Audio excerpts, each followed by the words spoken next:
Creator, may your spirit and guidance be in us as we work for the benefit of all our people, for peace and justice in our land, and for the constant recognition of the dignity and aspirations of those whom we serve. Amen.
Thank you.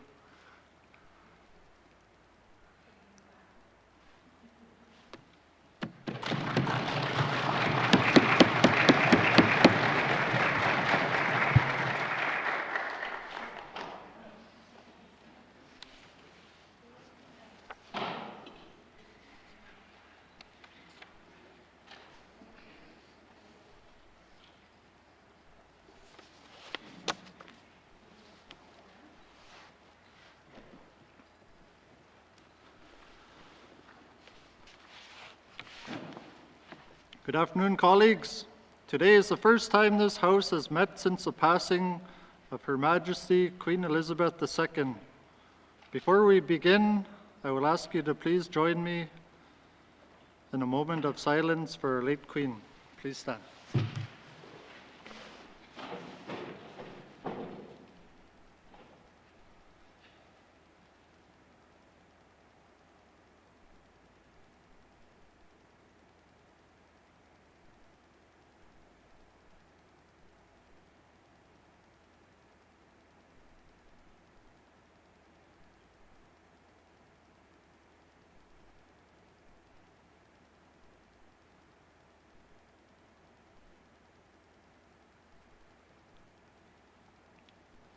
Thank you, colleagues. Please be seated.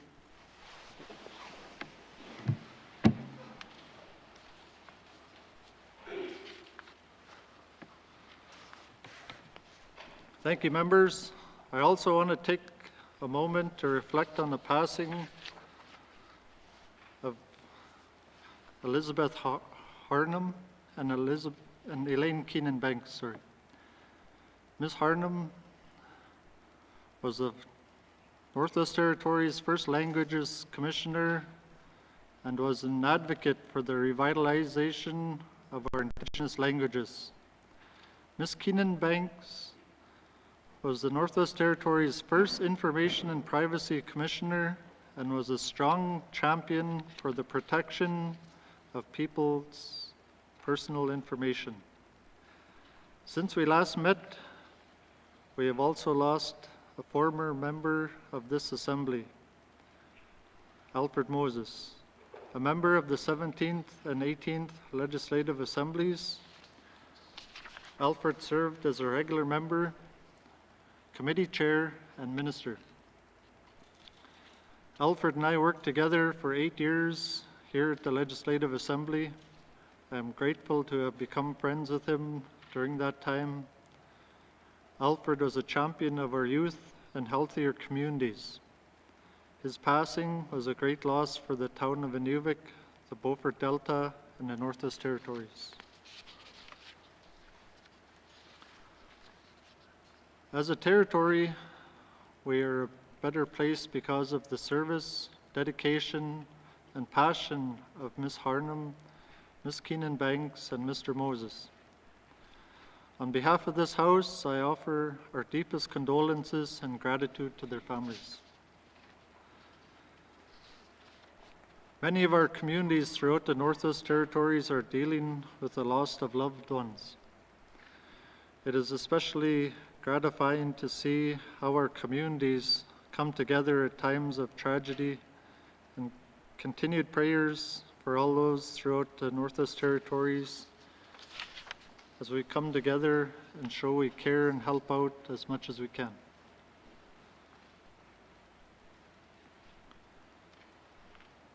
Colleagues, please join me in thanking the Acknowledgements drummers for joining us today.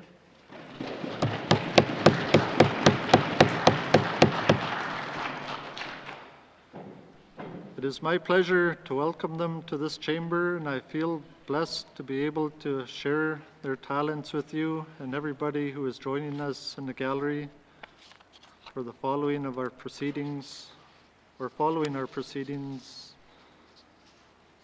on television or online. It is an honor to be able to see and hear our culture in this house. I would also like to take a moment to advise members that we will be providing interpretation into the following languages during the sitting: Chippewan, N.W.T, North Slavey, South Slavey, Clicho, and French. Please join me in thanking the interpreters for the work they do. They make it possible for us to use and honor our languages. Merci.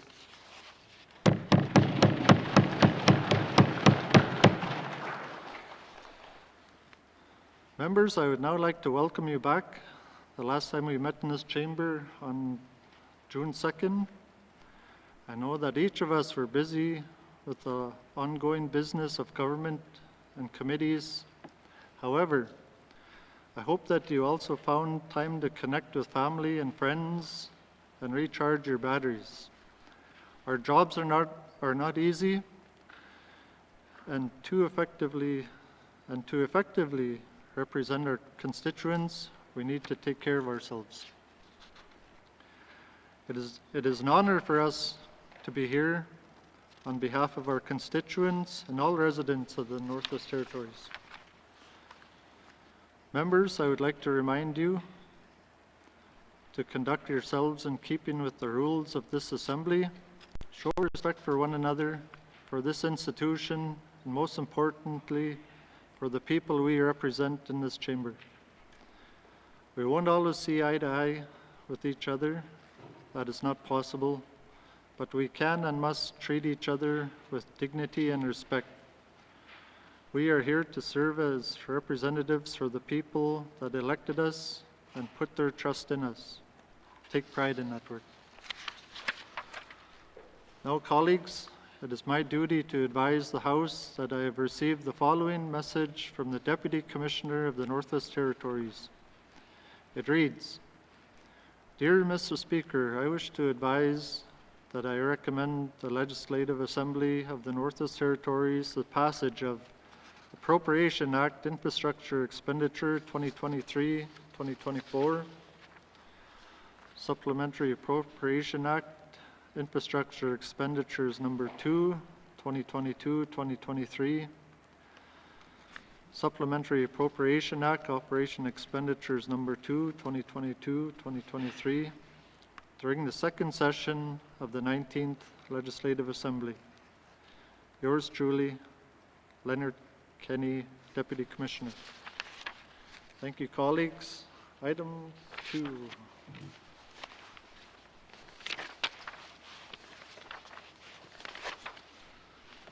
Minister statements. Minister statements. Minister responsible for education, culture, and employment. Thank you, Mr. Speaker. Mr. Speaker, the transformation of Aurora College into a polytechnic university is often presented as one project, but it is in fact a collection of over 100 projects spread out over 3 phases. The work has been a collaboration between Aurora College and the Government of the Northwest Territories, with wide-ranging and ongoing engagement throughout the process. Significant progress towards achieving this mandate commitment has been marked by the completion of key milestones, bringing us closer to the accreditation and launch of an arm's-length polytechnic university that responds to the needs of Northerners.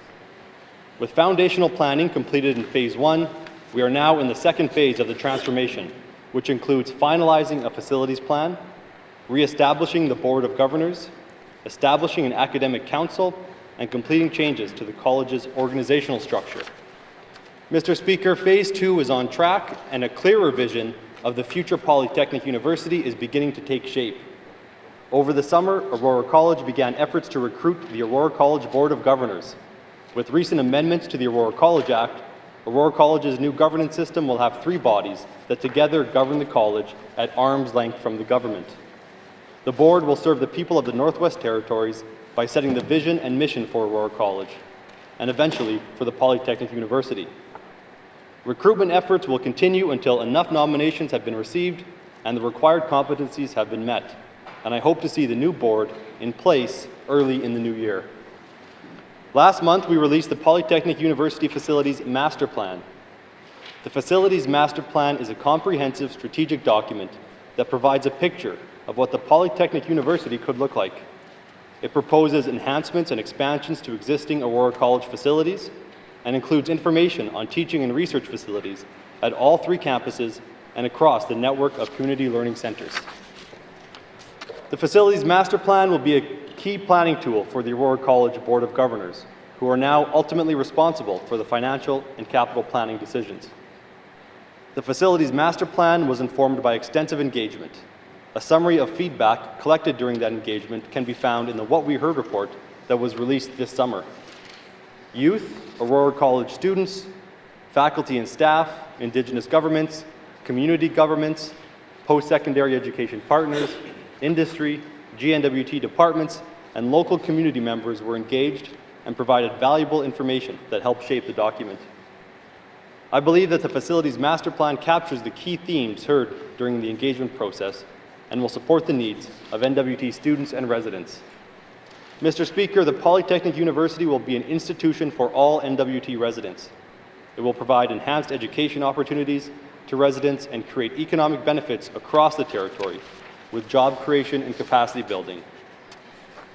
During this final year of the 19th Legislative Assembly, we can expect to see substantial progress on the Aurora College transformation, and I look forward to keeping members of this House and N.W.T residents informed of the progress. Thank you, Mr. Speaker.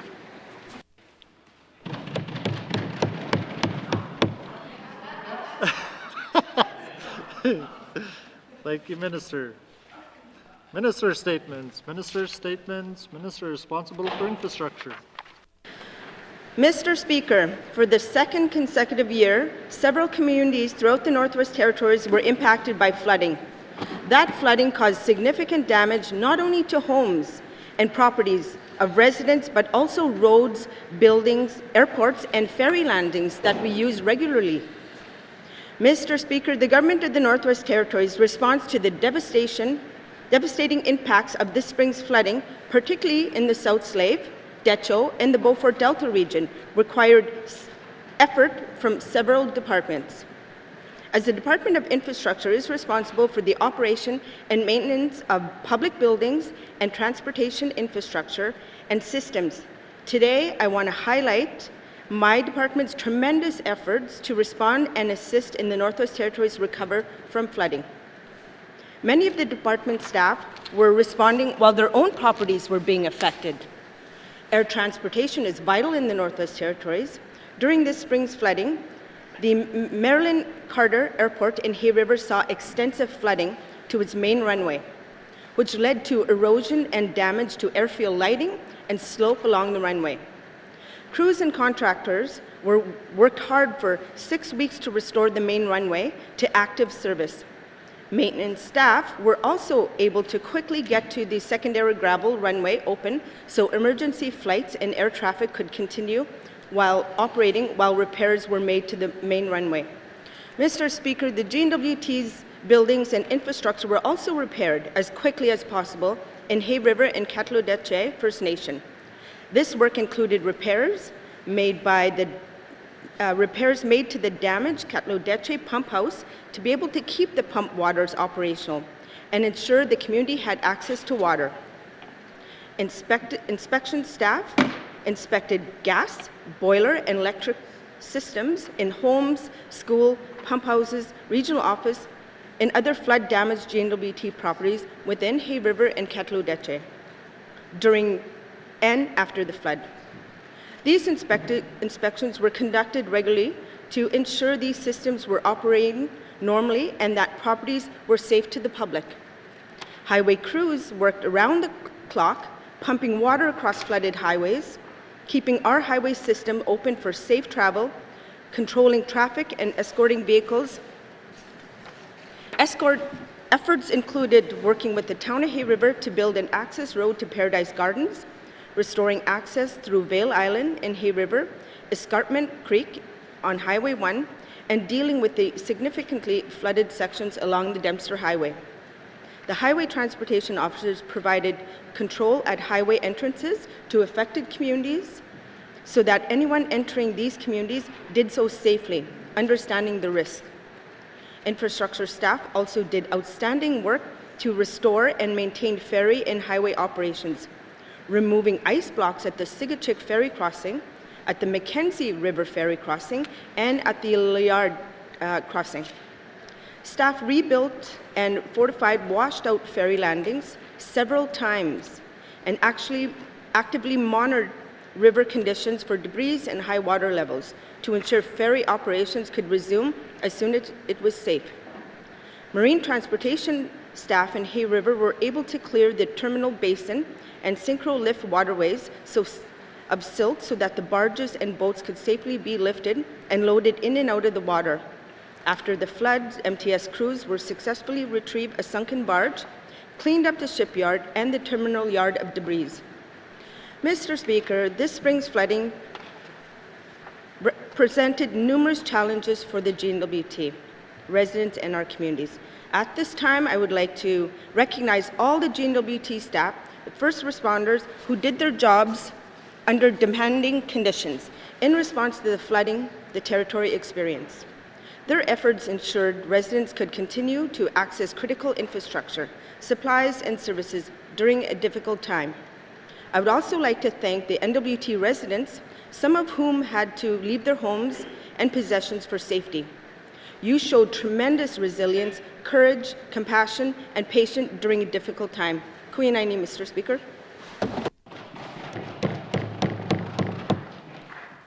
Thank you, Minister.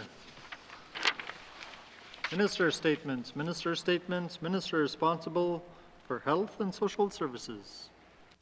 Thank you, Mr. Speaker. Mr. Speaker, I rise today to talk about a heavy subject impacting many northern residents. I acknowledge that my statement may be triggering for some people as it includes subject matter around self-harm, suicide, and mental health in the N.W.T. I encourage anyone who may find these subject matters to be triggering to take the necessary steps for your emotional safety, which may include stepping out of this House or muting my statement until I finish. Mr. Speaker, I rise today with a heavy heart. Last week, the Chief Coroner felt compelled to release suicide statistics for the Northwest Territories earlier than usual because of an alarmingly high rate of suicide deaths so far this year. There have been 18 suicides, most of them men between the ages of 20 and 29. There have been more suicides in a single year in the Northwest Territories than any previous year in the last 2 decades. I want to express my deepest sympathies to the families and communities who have lost loved ones. The grief that comes with the death of a loved one can be overwhelming. I'm committed to providing communities with the support they need. Mr. Speaker, while I do not use the term lightly, I do believe we are experiencing a mental health crisis in the Northwest Territories. The number of suicides we have seen so far this year, along with increased mental health hospitalizations and increased staff vacancies, tells us that more attention and energy is needed to address this crisis. Thousands of N.W.T residents are currently struggling with their mental health, and while the N.W.T is offering more mental health supports than ever before, we know that too often people in need of that support are not seeking it out. We need to step up our effort to reach people. We must respond to this crisis with the focus it demands. We know there are risk factors driven by poor mental health. Depression plays a role. The pandemic, substance use, trauma. The causes of despair may also include lack of access to employment and educational opportunities, a lack of healthy and safe recreational opportunities, poor housing, and inadequate food. These social determinants, combined with the intergenerational trauma caused by forced colonization, systemic racism, and oppression, continue to weigh heavily on families and communities. Given this complexity, I believe a whole-of-government response is needed, and I have initiated discussions with Cabinet about how we can strengthen our approach to suicide intervention and prevention. I would like to share some information about the approach of the Department of Health and Social Services.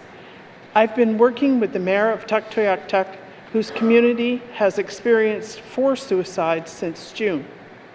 In response to their requests, we have provided additional counselors to work with residents in Tuktoyaktuk.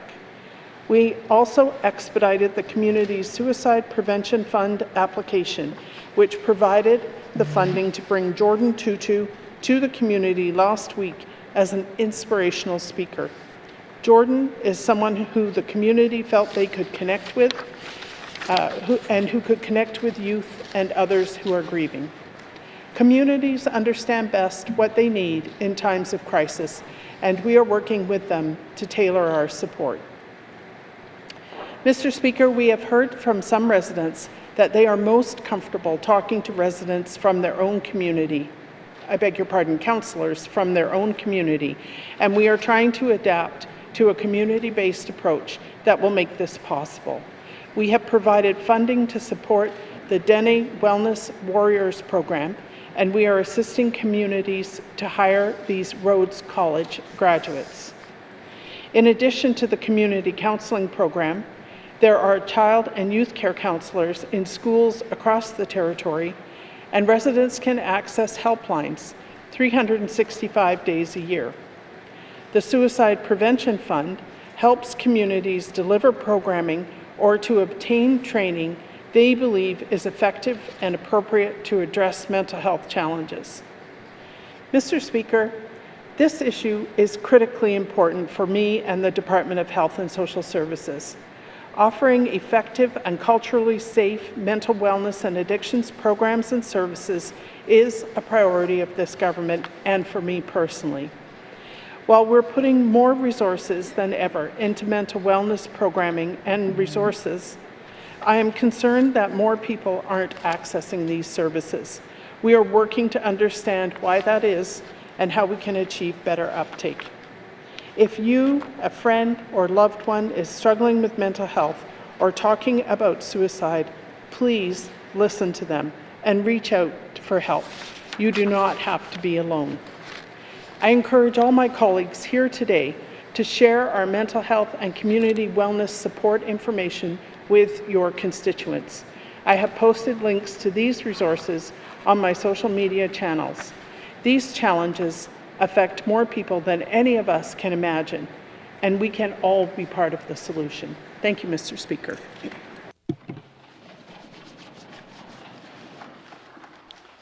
Thank you, Minister. Minister statements. Minister statements. Deputy Premier.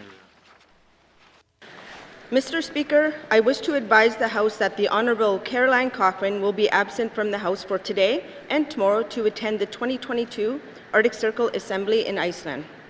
As well, I wish to advise the House that the Honourable Caroline Wozniak will be absent from the House for today to attend the Federal, Provincial, Territorial Canadian Council of Tourism Ministers in Vancouver, British Columbia.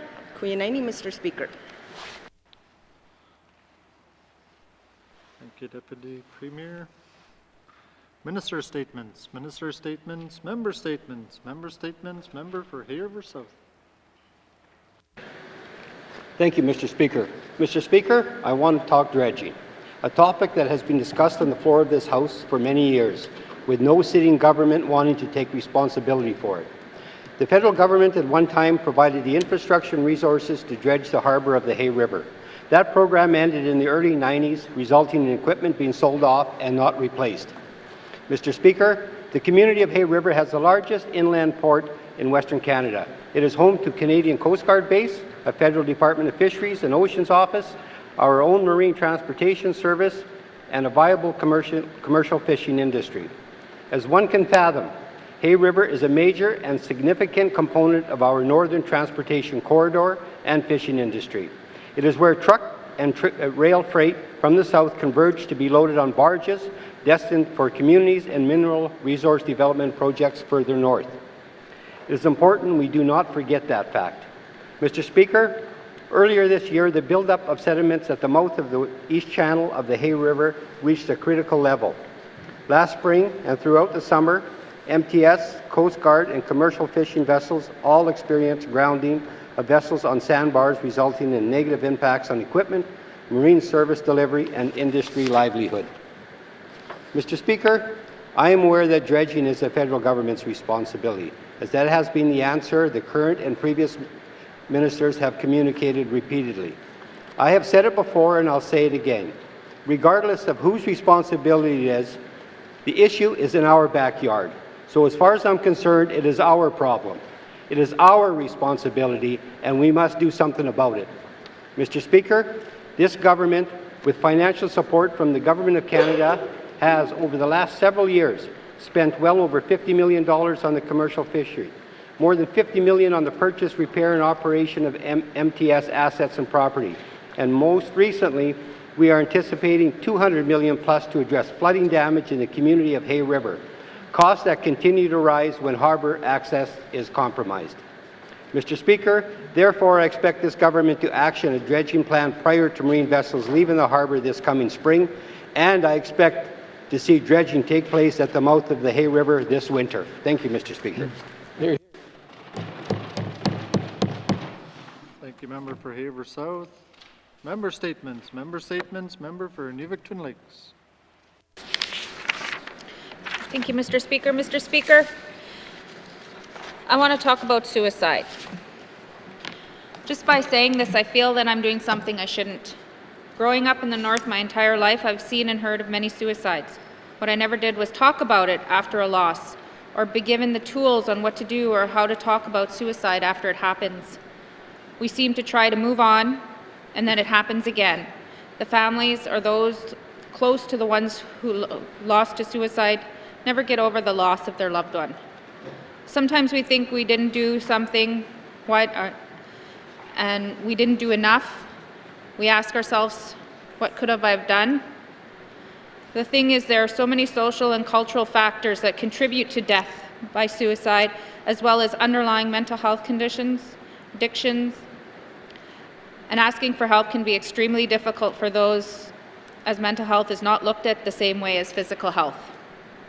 Mr. Speaker, this was part of my member statement from February 28, 2020, long before we even knew what COVID was going to do to us, long before we closed down the world to COVID. And since then, it's only gotten worse in our territory. Mr. Speaker, the most recent suicide rates just released say that in 2022, as the minister stated, by the end of August, that's the third quarter, we have lost 18 residents. This is almost double than in the entire year of 2021. And since that quarterly report, in my region, we have buried more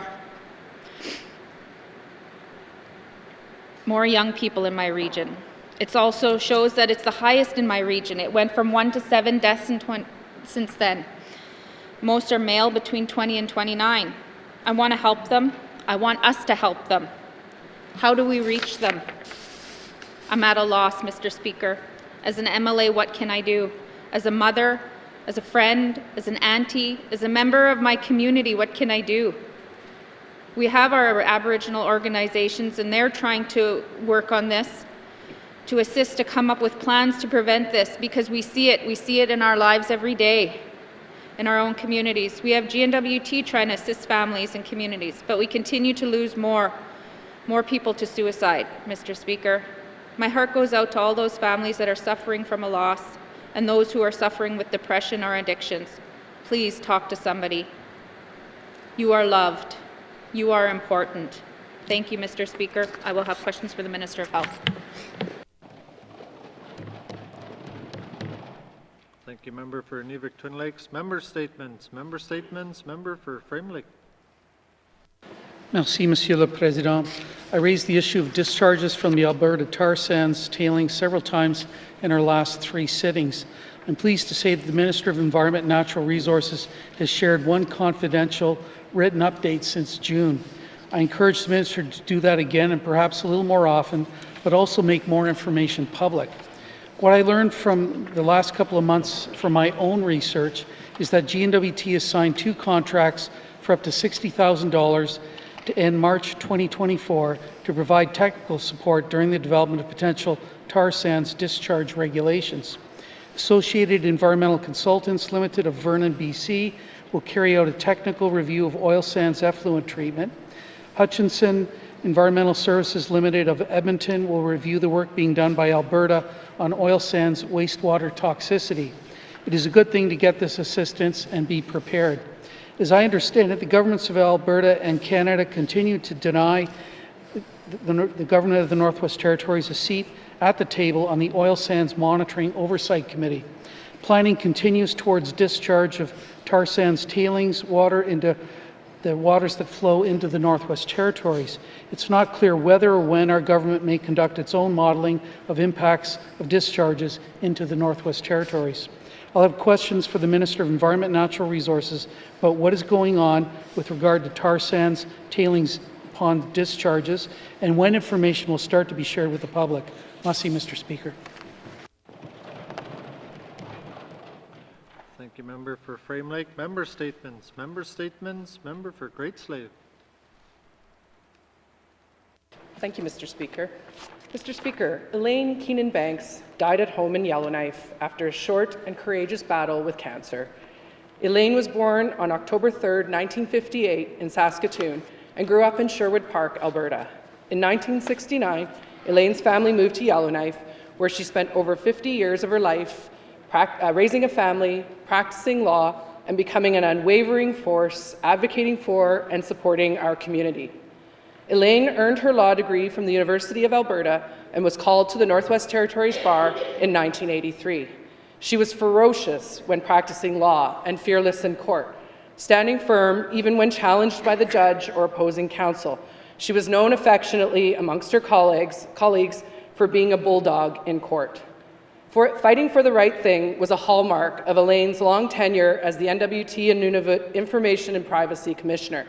She served more than 2 decades as the N.W.T's Privacy Commissioner, firmly believing that our democracy depends on the vigilant protection of privacy rights and the accountability of public institutions.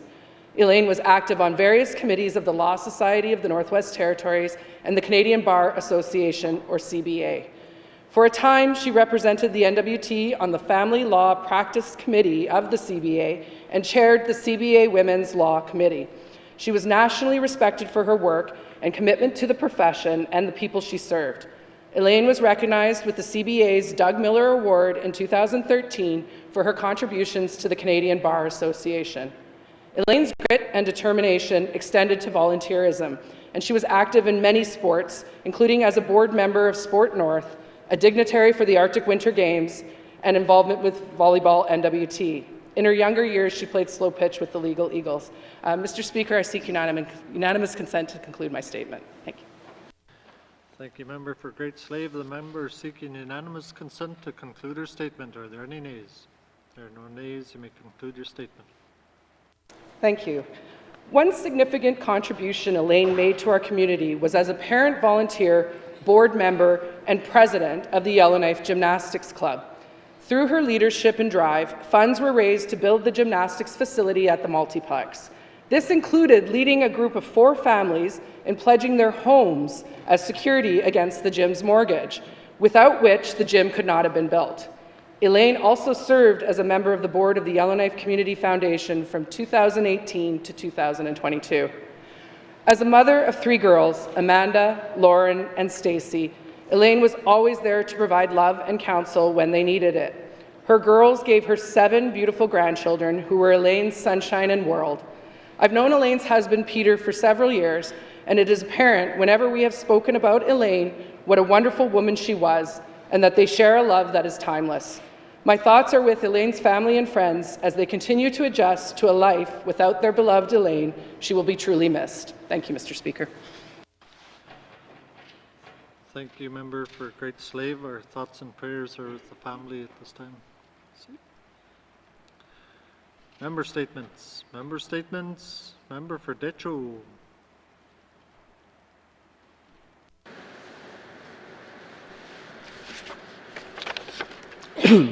Mercy, Mr. Speaker. Mr. Speaker, I believe most, if not all, the members in this room recognize the problems we have with education grade levels at the high school level in our small communities. Most of our students are graduating with lower grade levels than is required to continue into post-secondary institutions. Alarmingly, this has been happening for quite some time with no concrete actions to address and improve grade levels. I believe this is recognized by the school principals, school staff, and the regional superintendents, but nothing has been done to remedy this situation. Mr. Speaker, many of our leaders recognize that education is key to a better and brighter future for our youth and young adults. I note that most trades entrance exams require at least a grade 9 grade level, and many higher positions require at least the grade 10 level. Most of these require proficiency in math, English, and science courses. Mr. Speaker, I could not get the education bodies to share the actual grade levels of our grade 12 graduates. I don't know why this information is not shared with the parents, the district education authorities, and the community leaders. Mr. Speaker, I will have questions for the EC Minister at the appropriate time. Merci. Thank you, Member for Decho. Member statements. Member statements. Member for Mumfree. Thank you, Mr. Speaker. Garnish wages. Mr. Speaker, I hear many stories from constituents in my riding about payments arrears to the N.W.T. Housing Corporation. Now it's a housing N.W.T. Many people from elders to single-parent families are being forced to garnish wages, income taxes, or even pensions just to pay their arrears to the Housing Corporation. Mr. Speaker, right now there are countless elders living on fixed incomes, and it is difficult for many of them to make ends meet. In the N.W.T, over half the population is Indigenous, and the majority of them live in small communities. Anyone who has lived in or even visited a small community understands that there is a significant financial hardship in small communities, in addition to social and mental health issues, emotional and substance abuse, and much more. Mr. Speaker, many of the elders are retirees and have contributed financially to the territory's economy. In my eyes, the system has failed these individuals as they have fallen through the cracks. I have spoken to several elders throughout my constituency, and they have all told me that it is difficult for them to make ends meet given the high cost of living and the increasing prices of fuel and utilities, especially with the recent NTPC power rate increase. This is a heavy burden, especially for many people within the fly-in communities, whose electricity is powered by diesel generators. Mr. Speaker, at this time, there are many elders who are in arrears with the N.W.T. Housing Corporation, some of which date back as far as 20 years, and the arrears are not decreasing. The elders, who are our knowledge keepers, are living in some houses which are in dire need of great repair. Some repairs were done under a mortgage program. Other repairs were done to homes already under home ownership. As a result, many people have been unable to make arrears payment. Mr. Speaker, in some cases, elders are left with no choice but to sign refinance agreement, and legal action have been taken against them. Mr. Speaker, elders are being put into a difficult situation where reluctantly many must agree to have their pensions and taxes garnished just to keep a roof over their heads. And it's not just the elders. Mr. Speaker, we also have young families with 6 small children whose income tax was recently garnished by the N.W.T. Housing Corporation. And Mr. Speaker, I am well aware of single parents in this situation as well. The financial stress caused on elders and families to maintain. Can I have a unanimous consent to conclude my statement, please?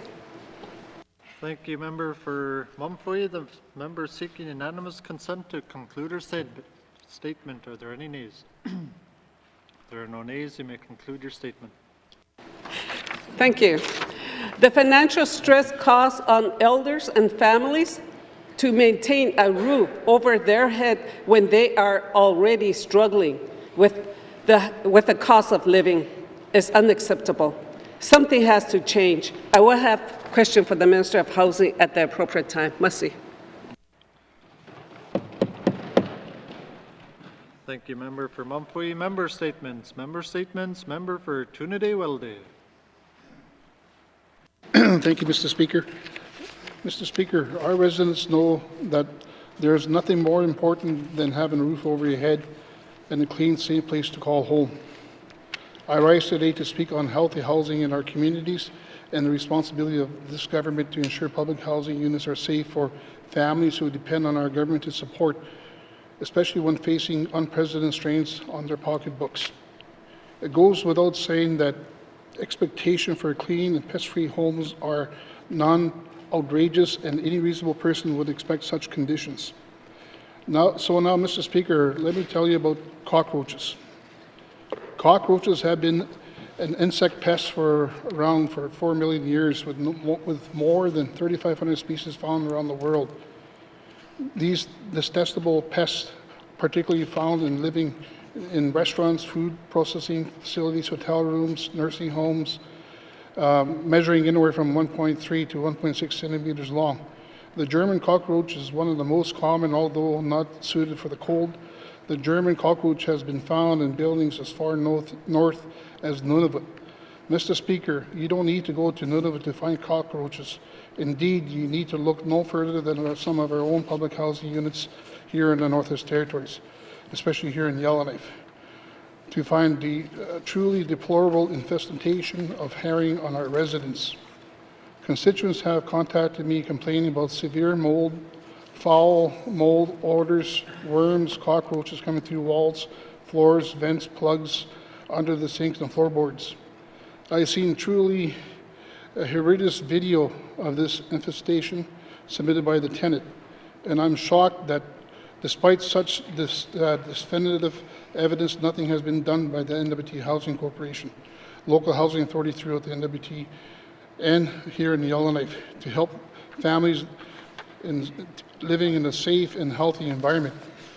My constituents were brought to tears when they couldn't even cook a Thanksgiving dinner just last weekend due to so many cockroaches in their kitchen and now pouring into the fridge and kitchen cabinets. Mr. Speaker, this issue is about health and safety of all public housing tenants. Gastroenteritis, dysentery, cholera, typhoid fever, salmonellosis, and E. coli infection. Mr. Speaker, I'd like to seek unanimous consent to conclude my statement. Thank you, member for Tunaday-Welday. The member seeking unanimous consent to conclude his statement. Are there any nays? There are no nays. You may conclude your statement. Thank you, Mr. Speaker.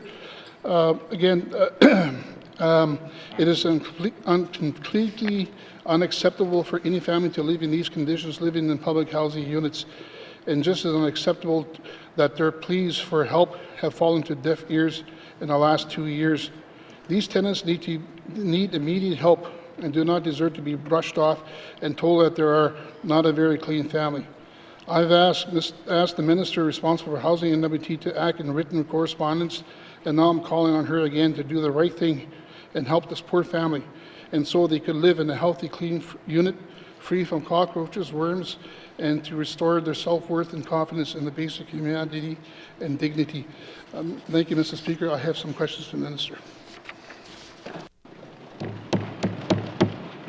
Thank you, Member for Toonday-Welday. Member statements. Member statements. Member for N.W.T. Mr. Speaker, it's much sadness and grief today for my people of N.W.T as we have been so many loved ones have passed away since our last sitting here at the Assembly. I'd like to pay respects to the families and friends of N.W.T who have lost their loved ones recently. In Sachs Harbour, well-respected Elder Frank Kudluck will be dearly missed by family and friends, and thoughts and prayers for the Kudluck family. In Polituck, Mary Green, well-respected elder, who will be dearly missed by her family and her longtime husband Tony, and prayers go out for Tony Green and the family. In Tuktoyaktuk, Josh Grubin, thoughts and prayers out to his wife Roberta, Sharon, his mother Sharon, and his brother Justin, and their children. Christian Mangalana, thoughts and prayers go to Don, his mother Dawn, grandparents Catherine and Clarence. Keith Anakina, thoughts and prayers go to Nancy and Kenny, his grandmother Jean Grubin, and the rest of the family, his brothers and sisters. Rex Teddy Jr., thoughts and prayers go to Rachel Kivik and his father Rex Sr. DJ Pokiak, thoughts and prayers go to Darren and Kayla and the Pokiak and Felix family. The loss of my uncle Henry Steen, an elder in the community of Tuck, a well-respected elder and one of the smartest guys I know in regards to technology, and he'll be sadly missed. My nephew Morgan Will Hagan passed away this summer. Thoughts and prayers go out to my sister and to all her family. We are deeply saddened for these losses and like to pass on to the families our prayers and love. May the Almighty God have mercy on us. Thank you, Mr. Speaker. Thank you, Member for N.W.T. Our thoughts and prayers are with the family and region at this time.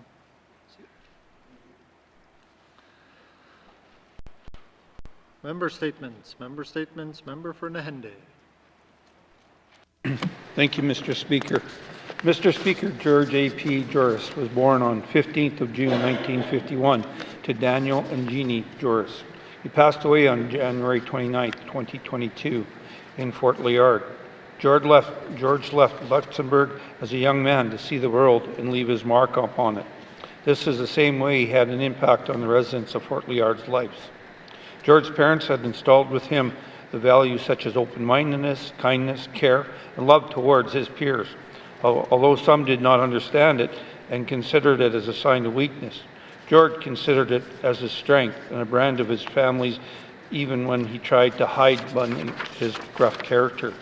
Mr. Speaker, I'm going to use some words of Low words that were shared at his funeral. I first met George when I was a young man. I remember George's accent that I only heard in movies. In true George fashion, when he spoke to people, it was not as a child, but as a person. People remembered having very interesting conversations with him, even though they didn't always agree. His perspective on things were very enlightening. Mr. Speaker, George first met his love of his life, Shirley, in 1989 at the Fort Liard Northern Store, and they've been together ever since. George married Shirley in 1995 during a ceremony at Whistler Landing, an event which people still remember as it were yesterday. They built 2 homes and have cared for her and raised 3 strong, intelligent boys together, Jason, Liam, and Dayton. The 3 boys nicked him as Bob. When speaking to other youth, remembered him fondly. George spent a lot of time on land around the Fort Nelson First Nations territory, especially Burke and Needley families during his time there, and he gained the nickname George Nedley. George was an established welder by trade and worked for several years in the ENR warehouse, managing their supplies. He was always very politically active in local matters, as those of us who remember him well can attest to. He held firm to his principles throughout his life and defended them in the same manner, a trait which we all could benefit from. George named his big gray welding truck Big Bertha after his grandmother. She was a tiny little lady, but she got louder and threw her weight around enough that everybody around her acknowledged her authority. He thought that was very funny. Mr. Speaker, George had touched many lives everywhere he had been and will remembered well by especially those in Fort Nelson and Fort Liard. He'll be especially missed by those of us whose life he has managed to influence during his time among us. Rest well on your journey, George. Thank you, Member for Nahende. Our thoughts and prayers are with the family and community at this time. Member statements. Member statements. Returns to oral questions. Returns to oral questions. Recognition of visitors in the gallery. Recognition of visitors in the gallery. Member for Haver North. Thank you, Mr. Speaker. On behalf of the Minister of Finance, I would like to welcome the UNW executive to the House today. We have Ms. Gayla Thunstrom, the UNW President, Melvin LaRocque, First Vice President, Jose-Ann Spirito, Second Vice President, Brad Brake, Equity Vice President, Kevin Butt, Regional Vice President, North Great Slave, Randy Thompson, Regional Vice President, Samba Cay, Kenzie McDonald, Regional Vice President, Beaufort Delta, Satu, Lorraine Armstrong, Regional Vice President, Fort Smith, Jeff Gronewagen, Regional Vice President, Hay River, Craig Black, Regional Vice President, Kimberlite, Geraldine Penny, Local 345 Vice President. Welcome to the Chamber. Thank you. Thank you, Member for Haver North. Recognition of visitors in the gallery. Member for Inuvik-Bootleg. Queen Aini, Mr. Speaker, I'd like to recognize Kenzie McDonald, who's a constituent of mine for Inuvik-Bootleg. Welcome, Queen Aini. Thank you, Member for Inuvik-Bootleg. Recognition of visitors in the gallery. Member for Frame Lake.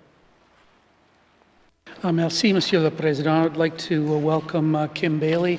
She's the Union of Northern Workers Director of Finance. She lives in Frame Lake.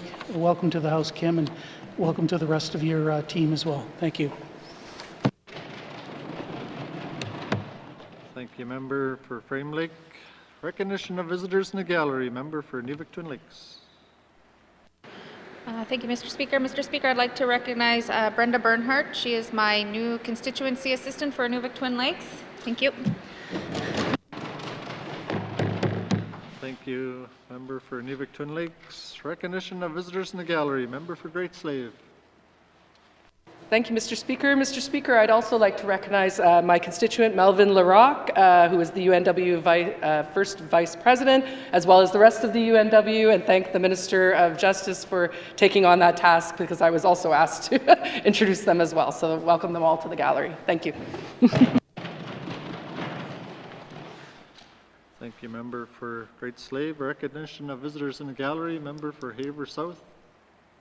Thank you, Mr. Speaker. Mr. Speaker, I'd like to recognize a constituent, Mr. Jeff Gronewagen from Hay River, and also a past constituent, Mr. Melvin LaRocque. Welcome to today's proceedings. Recognition of visitors in the gallery. Recognition of visitors in the gallery. Member for Nahende. Thank you, Mr. Speaker. Mr. Speaker, I'd like to recognize 2 former constituents from my riding, Rebecca Jumbo. I met her in 1992 when I moved into the Henday riding. She has now moved to Yellowknife, and her son Ace Jumbo Murdoch, who is one of our pages. So welcome to our assembly. Thank you, Mr. Speaker. Thank you, Member for Henday. Recognition of visitors in the gallery. Colleagues, please draw your attention to the presence of Mr. Floyd Powder in the gallery today.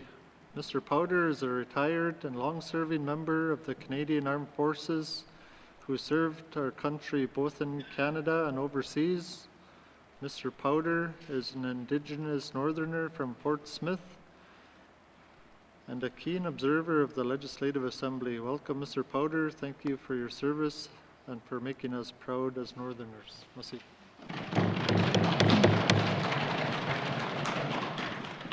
Welcome everyone. If we have missed anyone in the gallery, welcome to the chamber, and I hope you are enjoying the proceedings. It is always nice to have an audience with us. Merci.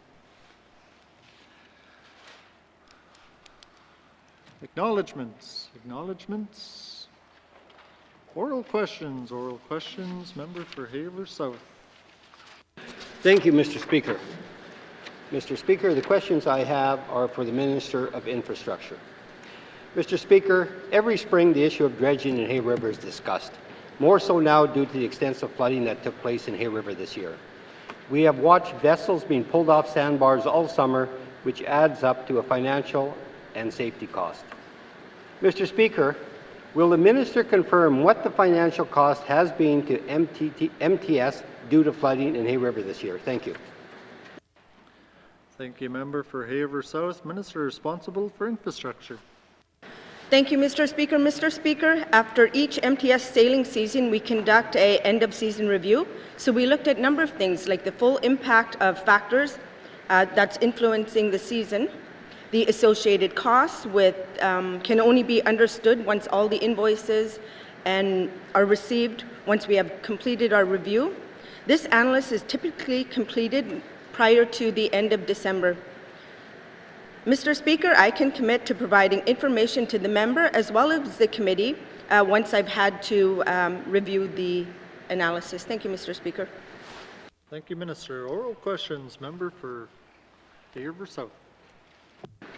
Thank you, Mr. Speaker, and I look forward to receiving that information from the Minister. Mr. Speaker, will the Minister confirm what impact silt buildup in the Hay River Harbor had on MTS's shipping season? Were there delays? Thank you. Thank you, Member for Haver South. Minister responsible for infrastructure. Thank you, Mr. Speaker. Mr. Speaker, a successful sailing season is dependent on many factors, including some that are beyond our control. The factors that influence its success are complex and interconnected. Adjusting sailing departures and schedules are a reality for shipping industry. Silt buildup will be #1 factor that will be assessed during the end of our season review. Other factors we will need to examine include, but may not be limited to, high and low water, barges that washed out the channel during the spring flood, the deployment of buoys and weather. At the end of August, MTS barges became stranded in the channel, as the member had pointed out when I was visiting Hay River during the flood season, which was leading into the Great Slave Lake, and had to be towed back to the channel, to the terminal, lightened in order to get them out of the harbor. Mr. Speaker, we know that even a delay in a few days at the front end can result in longer delays back at the end as the barges move north, and encountering changing weather resulting in longer delays to get communities that are requiring a resupply. Thank you, Mr. Speaker. Minister, oral questions. Member for Haver South. Thank you, Mr. Speaker.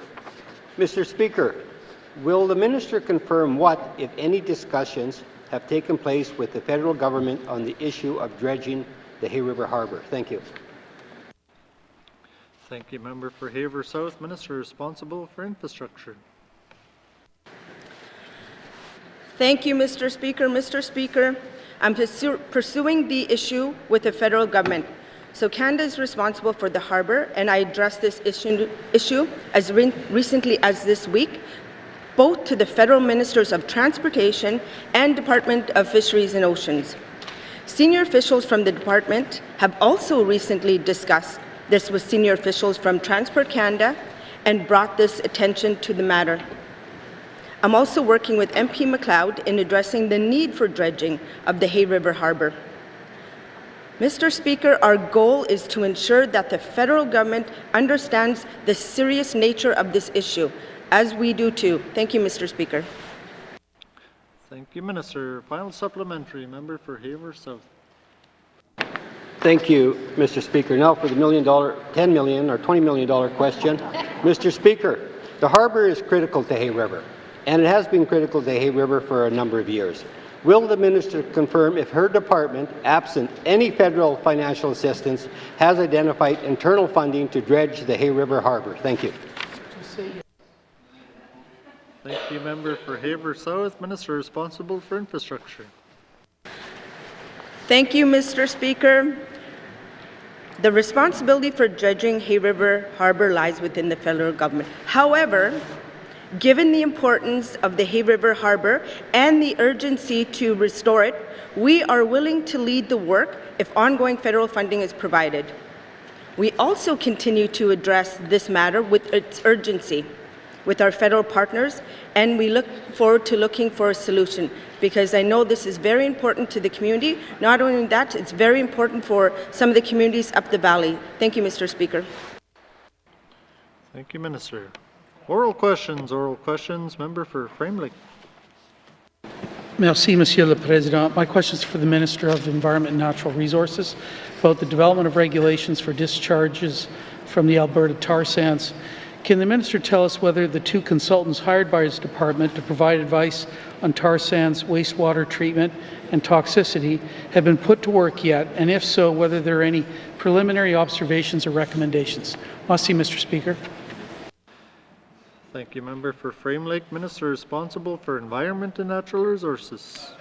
Mr. Speaker, Alberta has committed to sharing draft reports to fulfill the technical information gaps with the N.W.T as part of the information shared under our bilateral water management agreement. And I can tell the House here, while I was in Whitehorse, I had the opportunity to meet with the Minister and the Deputy Minister, and they did reconfirm that they would get that information to us. Presently, we have not received any of the technical reports to date and anticipate receiving the first report by late October. Once we do that, we can work with the committee to get that information to them. Thank you, Mr. Speaker. Thank you, Minister. Oral questions, member for Framlake. Merci, Monsieur le Président. I want to thank the Minister for that. I guess I'd hope that the consultants would have been put to work by now, but maybe we have to wait for those reports. You know, we're downstream of this mess. There's a lot at stake for us in terms of water quality, aquatic life, and human health. Can the Minister tell us what the timetable is for developing regulations to allow the discharge of tailings wastewater into the Athabasca River system upstream of the Northwest Territories? Merci, Mr. Speaker. Thank you, member for Framlake. Minister responsible for ENR. Thank you, Mr. Speaker. Mr. Speaker, both the Alberta government and the federal government are considering the development of regulations for the safe discharge of treated oil sand water, tailings water to the Athabasca River.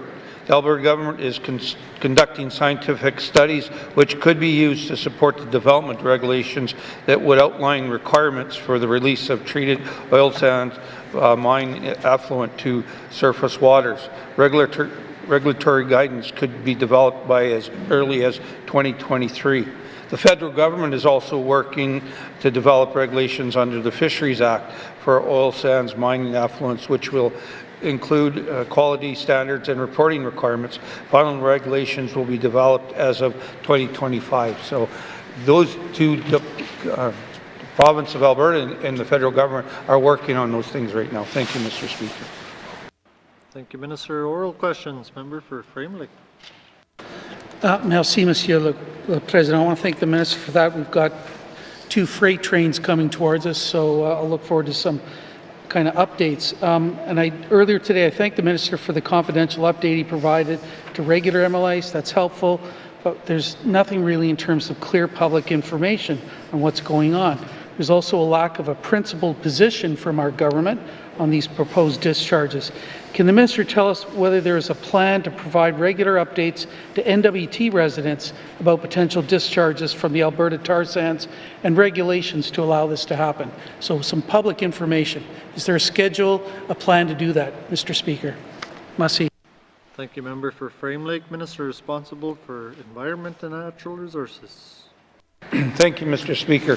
Mr. Speaker, as I said previously in the South, GNWT, I repeat, GNWT is not supportive of the plan to release treated tailing waters from the oil sands to the Athabasca River unless we have information, data and science that demonstrate that this can be done safely and that it doesn't affect the ecological integrity of the shared water.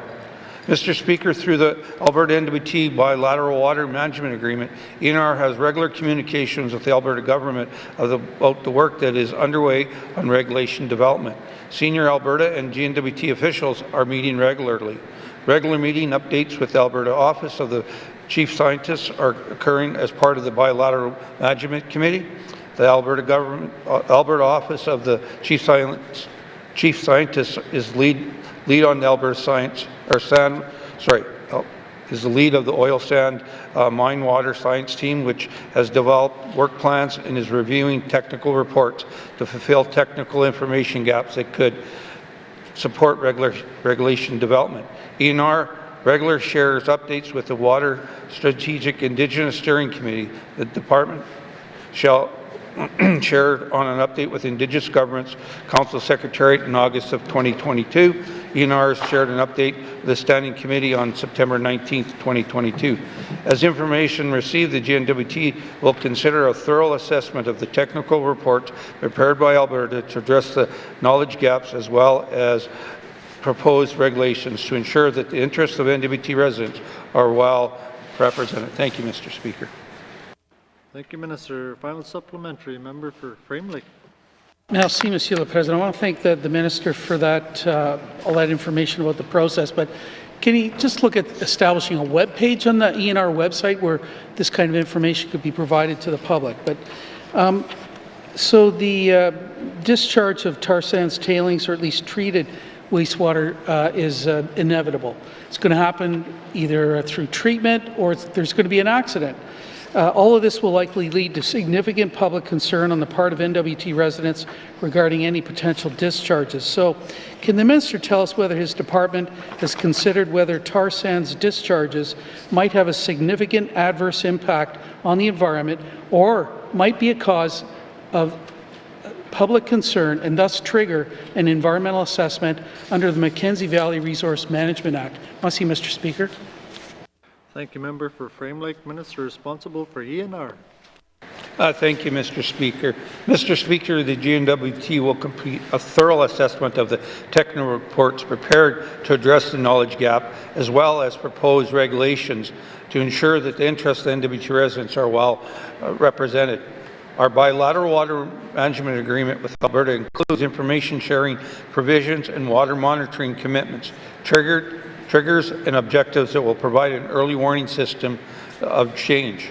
The oil sand development and associated regulations and approvals are assessed through Alberta and sometimes Canada's regulatory systems. The GNWT will and does participate in these regulatory processes, including an environmental assessment. Thank you, Mr. Speaker. Thank you, Minister. Oral questions. Member for Great Slave. Thank you, Mr. Speaker. Mr. Speaker, the Minister of Housing has been directed to provide effective housing supports for the people most in need. And Mr. Speaker, the GNWT has been talking about the Homelessness Strategic Action Plan since 2018. Homelessness is so important in our territory that I think it's one of the few things that all 19 of us actually agree on is something that we need to be focused on. So can the Minister provide the status of the development of the Homelessness Strategic Action Plan? Thank you. Thank you, Member for Great Slave. Minister responsible for Housing and NWT. Thank you, Mr. Speaker, and thank you to the member for this question. This strategic plan has been in the works for quite some time now. What the department has discovered is that it needs an all-of-government approach. It's not only a housing crisis.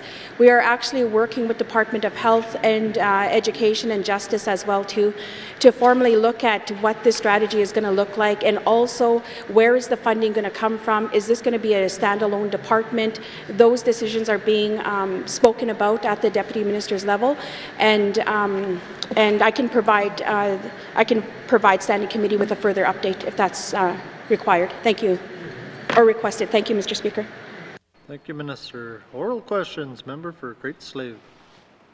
Thank you, Mr. Speaker. Mr. Speaker, I'm glad to hear that it is a cross-departmental approach. However, that just feels as another way to, avoid actually providing us with any of the deliverables, because other times when we're looking for things, it's often, well, that's not my responsibility, that's the ex-minister's responsibility. So I kind of feel at times we get both answers when it's convenient for Cabinet.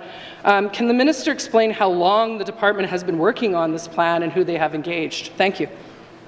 Thank you, Member for Great Slave. Minister responsible for Housing N.W.T.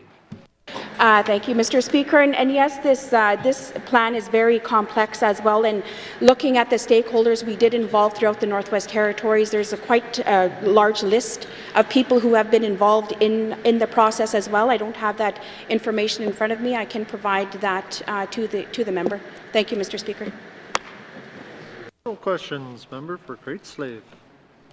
Thank you, Mr. Speaker. Mr. Speaker, I get tired of times about hearing that things are coming soon, or that the majority of people like things. In the engineering world, these are not numbers that are or amounts that are quantifiable. So can the minister provide a date for when the homelessness strategic action plan will be finalized, and what funding will be made available to implement the homelessness solutions, such as the tiny house initiatives that my colleague from Thabacha is always very keen on? Thank you.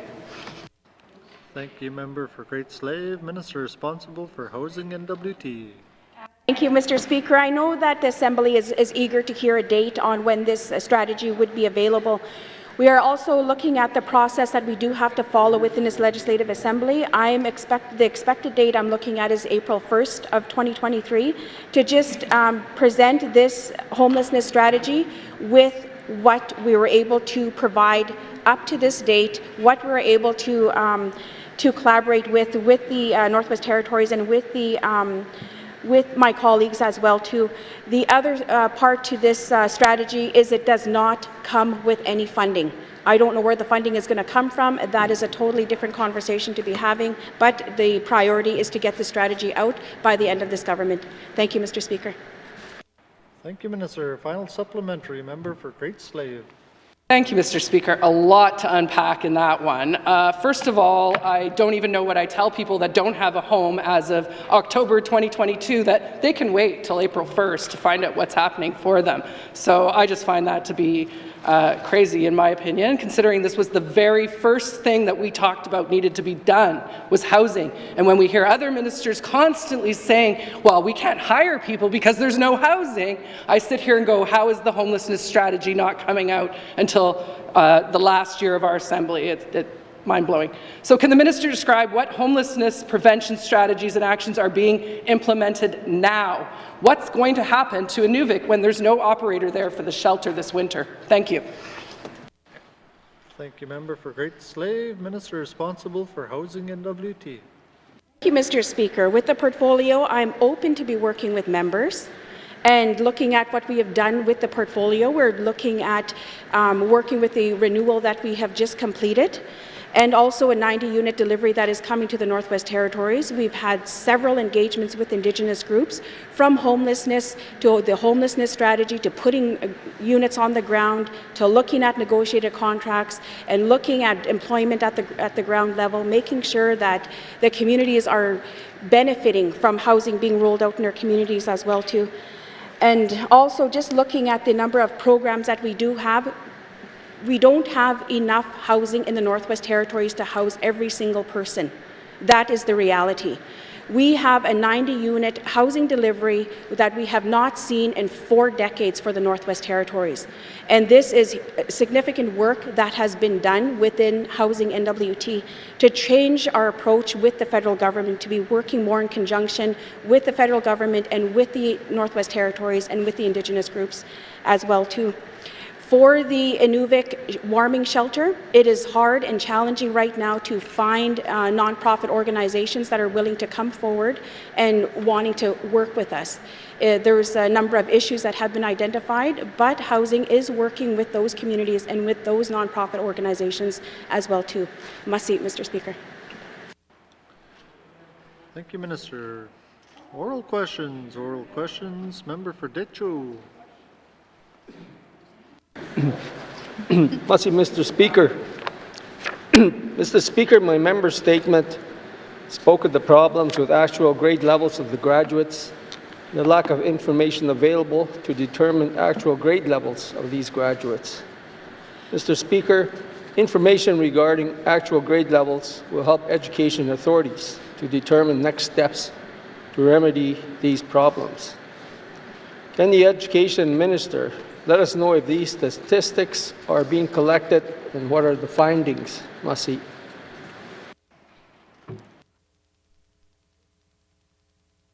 Thank you, Member for Decho. Minister responsible for Education, Culture and Employment. Thank you, Mr. Speaker. Data collection has been identified as an issue by the Department of Education, Culture and Employment, as well as by the Office of the Auditor General in their 2019 review of education in the Northwest Territories. And so we're definitely well aware of the situation, and in the past number of years have taken steps to remedy it. Every year I table a document in this House, an accountability framework, which has information about the results from all of the different education bodies in the Northwest Territories. We produce a JK to 12 education system performance measure technical report. This was held up because of COVID, but I have tabled one previously. The draft of the next one just came across my desk. So the data is out there. And the findings, I think the member is probably aware of the findings. I think we're all well aware of the findings. In the Northwest Territories, we have lower graduation rates than the rest of Canada, and those differ between the Yellowknife, the regional centres, and small communities. And small communities, the outcomes are the worst of those 3 groups. So we have the data, we have much of the data, but we don't have all of the data at our fingertips. And that's one of the issues that we face, is that the data is in the possession, it's effectively owned by the education bodies, not by the Department of Education, Culture and Employment. And so we aren't as nimble with it as perhaps we could otherwise be. Thank you. Thank you, Minister. Oral questions. Member for Decho. Mr. Speaker. Mr. Speaker, small communities are, are the most vulnerable in regards to receiving good education, to be able to get a good job and a better future for our youth. Can the Minister commit to ensuring small communities will receive improved education content in their curriculum? Masi. Thank you, Member for Decho. Minister responsible for Education, Culture and Employment. Thank you, Mr. Speaker. Yes, and I've been doing my best to live up to that commitment. As the members know, we recently announced that we are transitioning from using primarily Alberta's curriculum to adopting and adapting the curriculum from British Columbia. And we wouldn't do that if we didn't think that it would help. British Columbia's curriculum allows for more integration of local culture, local knowledge, and we know that when students are familiar with what they're being taught, there's better educational outcomes. So if we can connect their real lives to what they're learning and make education relevant, there will be better outcomes. And while we have this opportunity to adapt this curriculum, we're going to make sure that we do make it relevant. So we have an amazing opportunity here, and we are definitely going to capitalize on it. And one thing I'll mention as well is that the British Columbia curriculum, it works well with small multi-grade schools. And so that's one of the issues we have across the territories. We have a number of schools where there are teachers teaching to 2 or 3 or 4 different grades at a time. And this curriculum will better support teachers and students in those situations. Thank you, Mr. Speaker. Thank you, Minister. Oral questions. Member for Decho. Merci, Mr. Speaker. Merci to the Minister for the answer. Mr. Speaker, small communities used to have teachers assigned for every grade. Somehow, this has changed during the course of our education journey, and now most teachers are teaching a wide array of grades. I don't believe they have the training for this type of situation, since there's many grade levels. Can the Minister commit to reviewing these situations in our small community schools with the intent of providing remedies to providing quality education in the small communities? Merci. For Decho, Minister responsible for EC&E. Thank you, Mr. Speaker, and this is another issue that we are well aware of and are taking steps to remedy it. There are some schools where there's one teacher, and that's also the principal, and so we're developing training for individuals in those situations so that they can better handle those schools, because we recognize that it is an issue. And that will be done in conjunction with the rollout of the British Columbia curriculum that we are adapting. So yes, that plan is underway. We recognize its importance and we are doing that work. Thank you, Mr. Speaker. Thank you, Minister. Final supplementary. Member for Decho. Merci, Mr. Speaker, and merci to the Minister for that. Mr. Speaker, the North needs leaders that will clear a path for the education of our youth to be able to take over from us eventually. We need total education reform for our small communities, and we need to start now. We're losing many of our youth to substance abuse, peer pressures, and many are staying in the communities with no hope for a future. Mr. Speaker, I live in a small community, and I see this every day. I'm saddened about what I see and also angered that the people that can make change are not doing their jobs. Can the Minister commit to the small communities that the Department will do everything in their power to improve the education systems for the betterment of our youth? Merci. Thank you, Member for Decho. Minister responsible for Education, Culture and Employment. Thank you, Mr. Speaker. Yes, I can make that commitment. That's what we do every day. That's why I had dark hair when I started this and I have gray hair now, because this is a focus of my life. The member said that, we're not doing our job. This is all I do. Yesterday I was here 14 hours in this building with no breaks working on the education system. So there's a lot of dedicated people who are focusing on this. It's not an issue government can solve alone. It's a community issue. It's a family issue. We need kids in school. We need kids prepared to go to school. There's obviously a lot that government can do. We have a major responsibility, and we owe it to the students and the families and the people of the territory to carry out that responsibility, but we can't do it alone. But we are working hard, and I can commit that we will continue to. Thank you, Mr. Speaker. Thank you, Minister. Oral questions. Member for N.W.T. Lakes. Thank you, Mr. Speaker. Mr. Speaker, my question's for the Minister of Health, and I hear the Minister when with her minister's statement on suicide. My member statement. This is not something that we haven't talked about in this House, but with the recent stats, that's a significant jump, and we know that we've been going through a pandemic, and we know things got worse. And we in this side of the House, and I'm sure you as well know that we've gone through everybody's having mental health crises right now, addictions crises. And with these stats, I'm just wondering how the department, I know when an initial suicide happens, there's all this team that comes in and supports the community, but how are they using this to prioritize assistance to these communities that are showing the higher rates? Thank you, Mr. Speaker. Thank you, Member for N.W.T. Lakes. Minister responsible for Health and Social Services. Thank you, Mr. Speaker, and I appreciate the question. As the member said, we have a crisis response team that goes into a community for immediate help. Following that, we take the lead of the community to tell us what they want. Sometimes they don't want additional counseling support. Sometimes what they want is an inspirational speaker. That was recently the case in Tuktoyaktuk. And there is a fund, community suicide prevention fund, available to communities to identify what kind of activities will provide for prevention and for them to apply for. One of the most promising things that I see on this front in the Beaufort Delta is the N.W.T.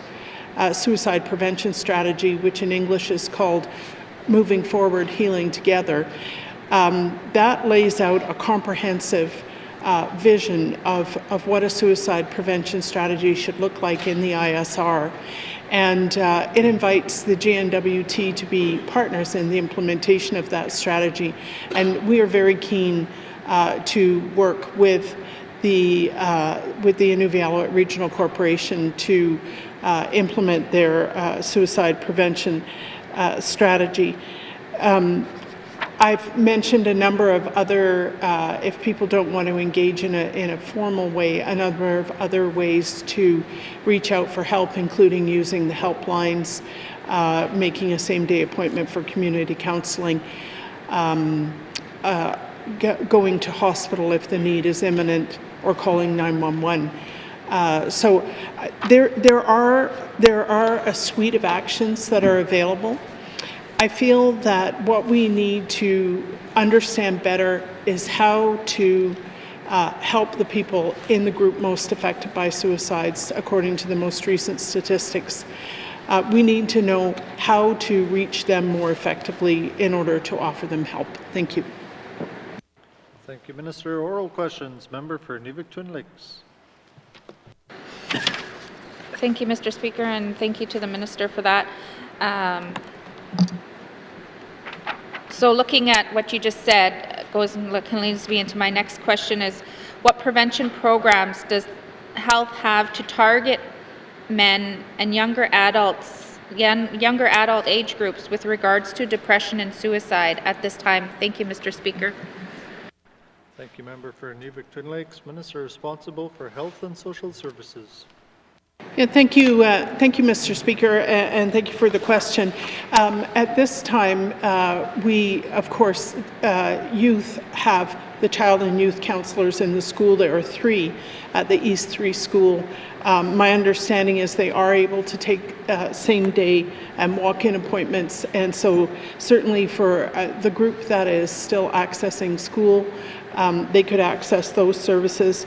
We have a campaign called My Voice, My Choice, in which we've been offering subscription boxes on topics that youth have identified as important to them. As it turns out, the September box was about suicide and self-harm. We've had excellent uptake on that. And in fact, we've put the resources online now so that people don't necessarily have to wait for a box to be made available to them. They can grab the information right off of the computer.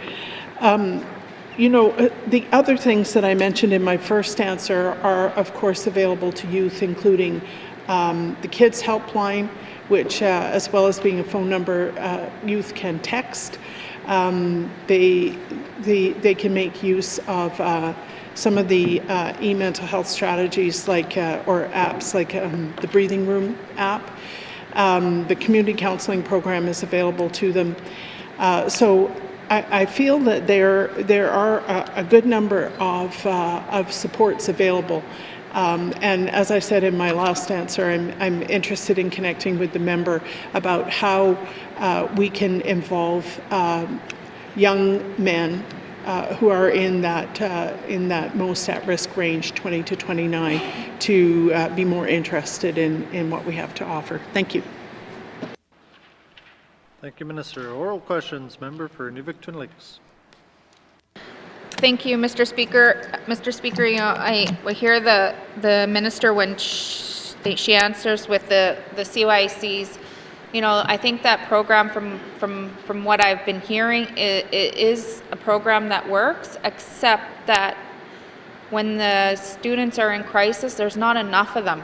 When students are wanting help in that crisis mode, they want help now. And what I've heard is that our CYC, especially in the Nuvik school, is busy. Like they're booked, and when a person is in crisis, I know the department tries to accommodate and help and, you know, everybody, but I think that's the thing is they need ongoing. But my question to the minister is, and I mentioned this 2 years ago in 2020, and I don't know if you were the minister at that time, but you may have been, might have been Minister Archie. But you know, we have programs like the Assist, and I'm not a youth, but I know when I was struggling as a youth, I would talk to my peers. I didn't want to talk to adults. I didn't want to talk to anybody. I talked to my peers. I talked to, you know, my partner, you know, those types of things. So I'm just wondering if the department has looked at providing the Assist training or a youth component training to the schools for youth so that they can be equipped with the tools on how to support somebody that discloses depression or discloses that they're suicidal or discloses that they have an addiction. So I'm just wondering if that's something that the department will look into, because this is prevention too, you know. If we start younger, then we may prevent deaths later and suicides. Thank you, Mr. Speaker. Thank you, Member for Nivik-Twin Lakes, Minister responsible for Health and Social Services. Yeah, thank you. I appreciate the recommendation that we start earlier on prevention, and that the Assist program may be a good place to do that, so that their peers are more knowledgeable about helping peers. So I certainly am prepared to have a conversation with the Minister of Education, Culture and Employment about what is offered now and whether it's possible to increase those offerings. As I've said before, we have a suicide prevention fund. The last I heard, it was not all spent.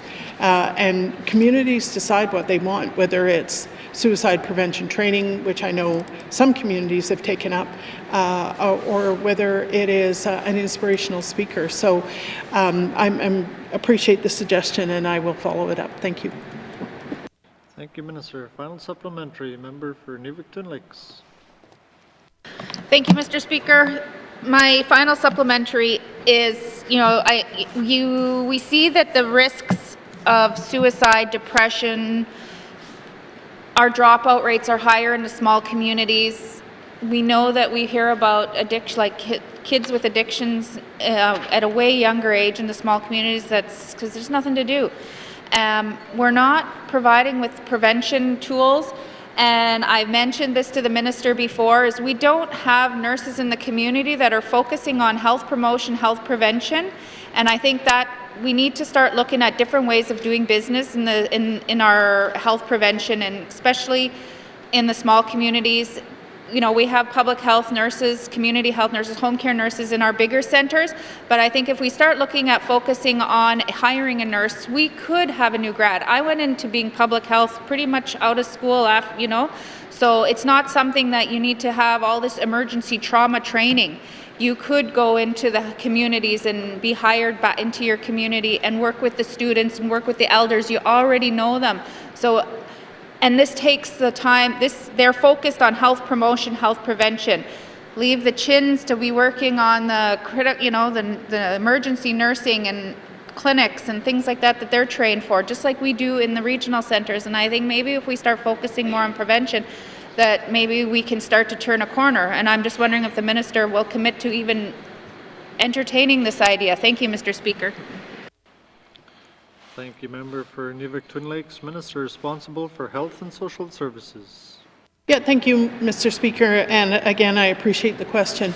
As I said in my statement, I feel that we have turned a corner into labeling this issue a crisis, because it will draw extra focus and attention to the issues. And to that end, I have engaged my cabinet colleagues to see whether we can develop a whole-of-government approach to the issue of suicide. So that would include things like the training that the members spoke about in the schools, recreational opportunities which would be offered through my colleague, the Minister of MACA. This mental health and wellness is not only Department of Health and Social Services issue.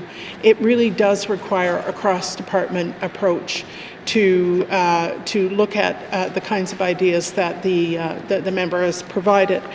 I just want to say in closing that the Department of Health and Social Services assisted in sponsoring the training at the Dene of the Dene Wellness Warriors at Rhodes College in BC, and there is an addiction and aftercare fund which provides money to hire a counsellor. This counsellor could have suicide prevention as his or her focus. So that's something that communities might want to consider looking at, especially if they don't have other mental health resources that are on site. Thank you. Thank you, Minister. Oral questions. Member for Mumphy. Mr. Speaker, some elders owe $100,000 or more. There is no way, we know that there is no way in their lifetime they will never be able to pay back this debt. So, Mr. Speaker, why is the Minister of Housing penalizing elders with a financial burden that is unrealistic to pay back within their lifetime? Does the N.W.T. Housing N.W.T. consider the financial burden it puts on our elders? Thank you. Thank you, Member for Mumphy. Minister responsible for Housing N.W.T. Thank you, Mr. Speaker, and thank you to the member for the question as well, too, because this mortgage program is quite an old program. It was a program that CMHC had engaged in with Housing Corporation at that time. These files are quite dated, and the collection on them is quite huge. We have 247 mortgage files throughout the Northwest Territories, and the collection number on them is quite significant as well, too. These files are probably about, I want to say approximately about 15 to 20 years old. And we are working with the outstanding of these files as well, too, but we do work very closely with the clients as well. The other thing that I have realized with home ownership is it's very hard for the client to maintain their own home, and looking at structural improvements that are needed over a certain amount of time, which ends up in a lot of damages over a period of time. Thank you, Mr. Speaker. Thank you, Minister. Oral questions. Member for Mumphy. Thank you. Mr. Speaker, I hear from constituents in my riding how they must resort to garnishing the little income they receive in order to pay for their housing. In some cases, people with children, especially with children, are applying for Jordan's principle to pay back Housing Corporation arrears. Does the Housing Corporation consider the means a client has to pay back their debts?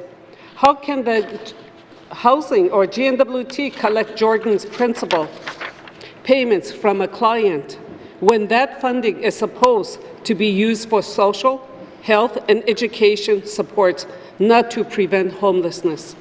Thank you. Thank you, Member for Mumphy. Minister responsible for Housing N.W.T. Thank you, Mr. Speaker, and thank you to the member for the question as well, too, that when we're looking at garnishes for the Northwest Territories, this is a long process, and looking at the garnishing, that is our last resort in attempts to recovering that funding that is needed to be paid back to Housing N.W.T. And Jordan's principle, I don't want to comment on that program, as it's not a territorial program. I don't approve or deny applications, so I'm not too familiar with their criteria. Thank you, Mr. Speaker. Thank you, Minister. Oral questions. Member for Mumphy. Thank you. Mr. Speaker, as I mentioned, elders are on fixed income.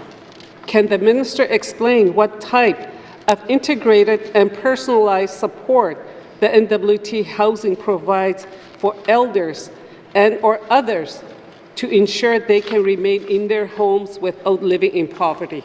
Thank you. Thank you, Member for Mumphy. Minister responsible for Housing N.W.T. Thank you, Mr. Speaker, and thank you to the member for the question.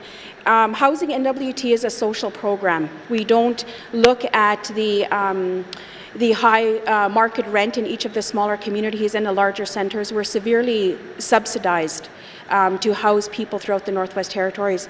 And looking at the elders and the fixed income, if the member has some issues within her riding, I'd like to take a look at those files as well too, and further have those discussions. Thank you, Mr. Speaker. Thank you, Minister. Final supplementary, member for Mumfui. Mr. Speaker, that's a good information.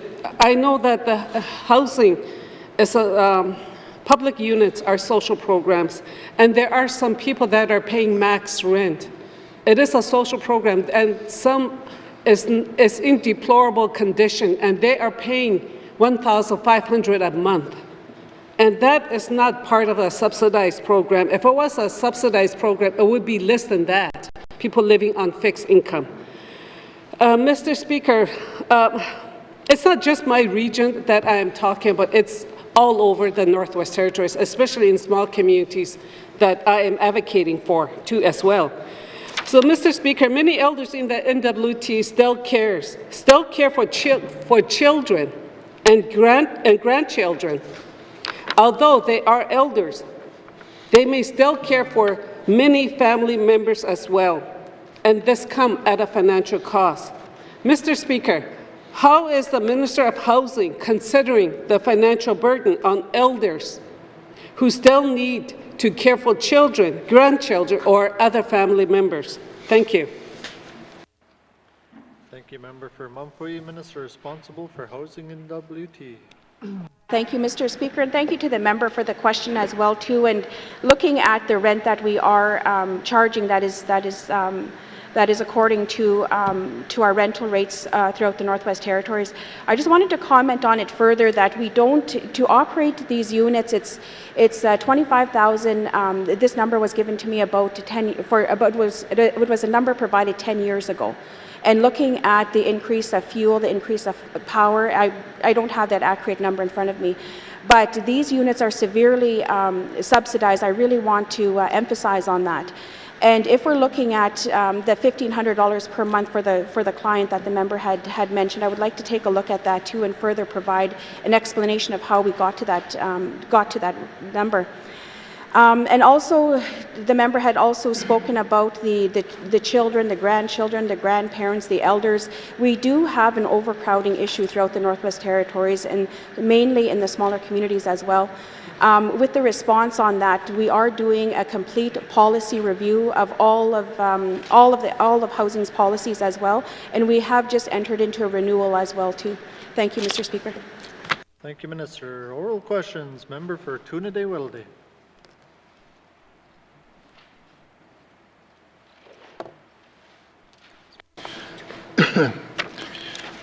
Thank you, Mr. Speaker.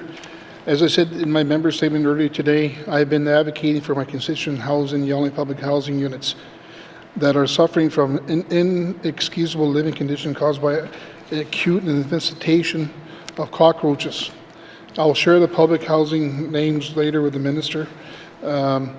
My question, Mr. Speaker, is the minister aware of the significant infestation of cockroaches, insects, pests, and vermin in privately managed public housing units?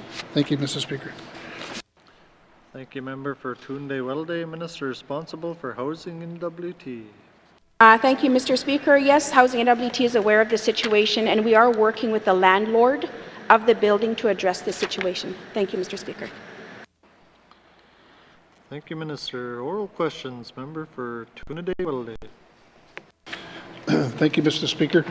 Does the minister think is it acceptable for public housing tenants to live in conditions where swarms of cockroaches crawl over the walls, floor, ceiling, contaminate foods and water, and especially when you go to bed at night, they crawl onto you? Is this acceptable? Thank you, Mr. Speaker. Thank you, member for Tuna-Day-Weldy. Minister responsible for housing. Thank you, Mr. Speaker. My personal opinion is not appropriate when addressing these issues, but I do work with the people and the residents of the Northwest Territories, and as a minister, I've traveled quite significantly throughout the territory. I've been to most of the communities, about twice within my term. In result of that, we are looking at the renewal that has already been established and the policy changes as well too, to further address these issues as well. And also I just wanted to comment that housing does conduct a condition rating annually on our public housing units. If the member is referencing a unit here in Yellowknife, I'd have to further look into that. I'd have to follow up with the landlord. Thank you, Mr. Speaker. Thank you, Minister. Oral questions, member for Tunadee-Welde. Thank you, Mr. Speaker. What action have the N.W.T. Housing Corporation done to remedy the living condition of these tenants throughout the Northwest Territories and here in Yellowknife? Thank you, member for Tunadee-Welde. Minister responsible for housing. Thank you, Mr. Speaker. The housing organization is working with the landlord to have a professional pest control consultant to address this situation. They've also provided tenant education on things that they can do to help prevent their reinfestation. But also there's a lot more communication happening between the tenants and the local housing authorities that I would like to have the tenants notify the local housing authorities or housing when these issues surface, I guess, and so we don't have to wait until we're looking at a major infestation. I would like to address this issue immediately and not have that carried over until we are looking at an emergency response. Thank you, Mr. Speaker. Thank you, Minister. Final supplementary, member for Tunadee-Welde. Yeah, thank you, Mr. Speaker. I think this is an emergency. The unit that these guys are living in is known to have cockroaches and bugs and worms for a long time. So will the minister commit to moving the affected families immediately to clean and a safe housing unit and apologize to the tenants for having to tolerate intolerable living conditions for the last 2 years? This is just not a one-time thing. It happened over and over, and he called the housing authority, nothing happened. So I'd like to thank you, Mr. Speaker. Thank you, member for Tunadee-Welde. Minister responsible for housing, N.W.T. Thank you, Mr. Speaker. Housing N.W.T. deals with a number of issues throughout the Northwest Territories that we need to be working with our tenant more closely on. The LHO has been in contact with the tenant. They have not abandoned this issue. They have been in constant communication. And as of today, we do not have a unit that is available. We have a very low vacancy rate here in Yellowknife. And like I had said before, that we will be following up with the landlord. We do depend on those lease agreements here in Yellowknife in order for us to address the housing crisis here in Yellowknife. Thank you, Mr. Speaker. Thank you, Minister. Oral questions, member for Hay-River South. Thank you, Mr. Speaker. Mr. Speaker, I'm hearing the same political rhetoric on dredging. And now reading between the lines, the minister may be telling me if we expect federal support, then we may need a new federal government. Let's hope they are listening, because it's the continued viable existence of the community of Hay River I'm talking about. So, Mr. Speaker, there will be a requirement to receive federal approval to dredge. Has the department asked and received that approval from the federal government? Thank you. Or has an application even been made? Thank you.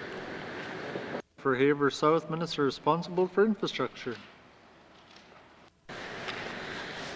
Thank you, Mr. Speaker. That is correct. We are looking at the dredging in Hay River. So I do want to mention that in 2020, the Department of Infrastructure submitted a proposal for federal funding to partially dredge and restore the Hay River Harbor, but it was not approved. The request for funding over 3 years to undertake initial mechanical support, mechanical spot dredging, only in the most heaviest silted areas of Hay River Harbor, within the East Channel, and at the harbor's mouth, as determined from our operations. Mr. Speaker, the focus was on restoring navigability to facilitate safe passage of vessels, including those of Canadian Coast Guard, the tugs, the barges of MTS, and commercial fishing vessels. So the request was not intended to cover the more extensive dredging that is required to restore the entire harbor to fully operating draft and safe navigability. So the extent of which can only be determined with regular bathymetric surveys. Mr. Speaker, once the restoration is complete, an ongoing dredging program should be reestablished to be able to resolve long-term issue. This would also require base funding, long-term commitment from the federal government. Thank you, Mr. Speaker. Thank you, Minister. Oral questions. Member for Haver South. Thank you, Mr. Speaker. Mr. Speaker, will the minister confirm if any bathymetry or hydrographic mapping of the Hay River Harbor has been completed to determine the extent of dredging required? Thank you. Thank you, Member for Haver South. Minister responsible for infrastructure. Thank you, Mr. Speaker. Mr. Speaker, the most recent bathymetric assessment of the harbor was completed by the Department of Public Works and Government Services of Canada at the request of Coast Guard in 2016. So in recent light of the events at the age of the most recent bathymetric assessment, a more recent bathymetric assessment will need to be obtained in order to do the rest of the work. Thank you, Mr. Speaker. Thank you, Minister. Oral questions. Member for Haver South. Thank you, Mr. Speaker. Mr. Speaker, does the minister have any preliminary costs to dredge the Hay River Harbor? Thank you. Thank you, Member for Haver South. Minister responsible for infrastructure. Thank you, Mr. Speaker. Mr. Speaker, the department has not identified any cost to dredge the Hay River Harbor, nor assessed if timing influences that cost. When we did the proposal in 26, there was a number of factors involved. It's now 2022, so we need to look at the difference. So I just want to note, so the first step in assessing the costs for the dredging is to quantify the amount of location of the material to be removed. So our recent correspondence and discussions with the federal officials have identified the importance of starting a study to be able to obtain this information. I do want to note that,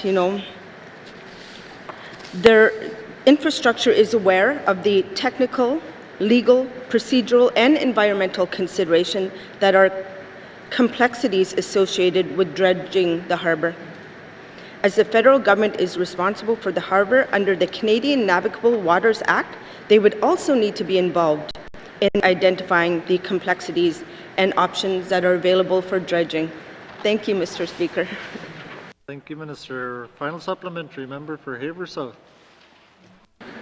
Thank you, Mr. Speaker.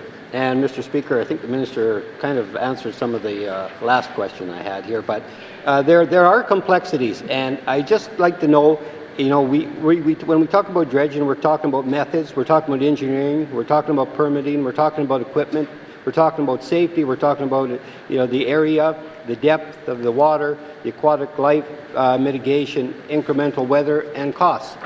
So what portion of those complexities has the department looked at, and are they actioning any plans on any of those areas? Thank you.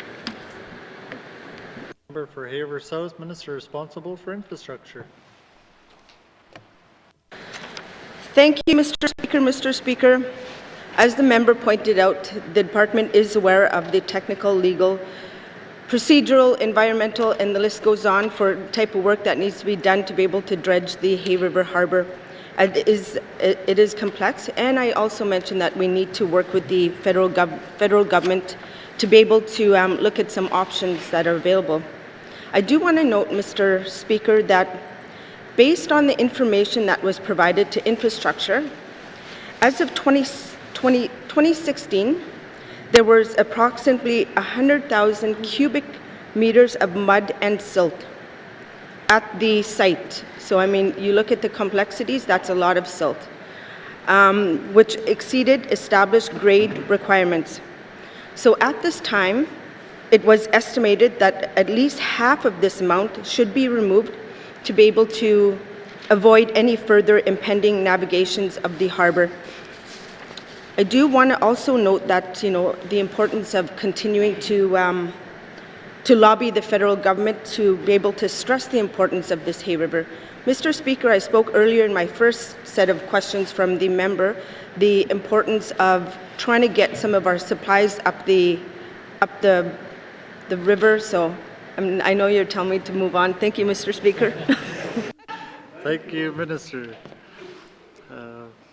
Oral questions. Member for Great Slave. Thank you, Mr. Speaker. I appreciate you cutting down the long answers, as many of our members do want to actually ask questions. According to the Homelessness Hub, a Canadian homelessness observation group, it is estimated that the total number of people experiencing homelessness in Yellowknife was roughly 312 in 2021. In looking into this issue, it's not clear whether or not this data is actually collected and tracked by the N.W.T or the department. So can the Minister of Housing report on how many people in the N.W.T are homeless today, and how is that number determined? Thank you. Thank you, Member for Great Slave. Minister responsible for housing, N.W.T, and homelessness. Thank you, Mr. Speaker. I wasn't provided an advance notice of the questions. I don't have those numbers in front of me. Thank you, Mr. Speaker. Thank you, Minister. Oral questions. Member for Great Slave. Yeah, thank you, Mr. Speaker. I've stopped trying to make them actually look good and know their portfolios when they don't, so I don't provide questions ahead of time anymore.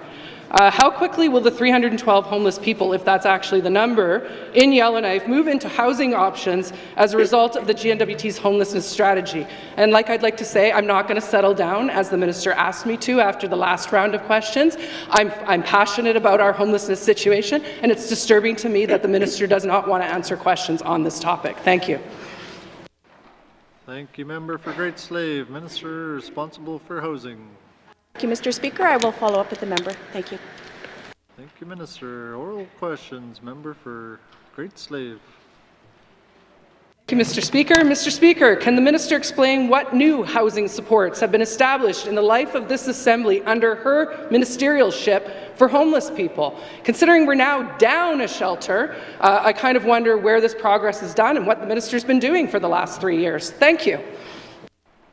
Thank you, Member for Great Slave. Minister responsible for housing and N.W.T. Thank you, Mr. Speaker. I will follow up with the member, and I'd like to take notice. Thank you. Thank you. Taken as notice. Colleagues, our time for oral questions has expired, even though we have 3 more on the waiting list, but tomorrow is another day. Written questions. Written questions. 1 second.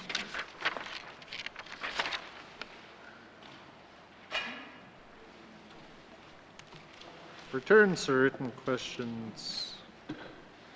Mr. Clerk.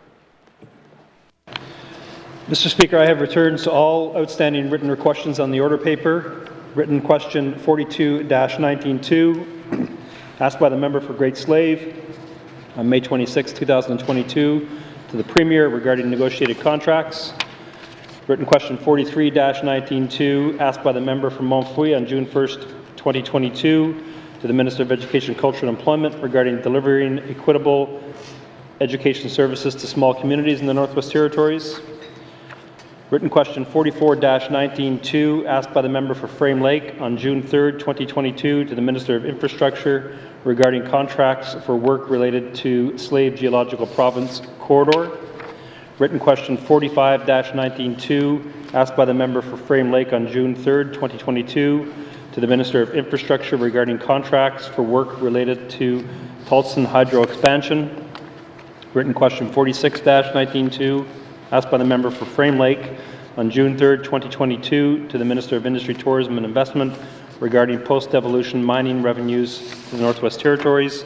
And finally, Mr. Speaker, written question 47-19-2, asked by the member from Montfouille on Friday, June 3rd, 2022, to the Minister responsible for Housing, Northwest Territories, regarding the status of housing renovations in the Clecho region.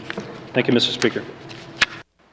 Thank you, Mr. Clerk. Returns to written questions. Returns to written questions. Replies to Commissioner's address. Replies to Commissioner's address.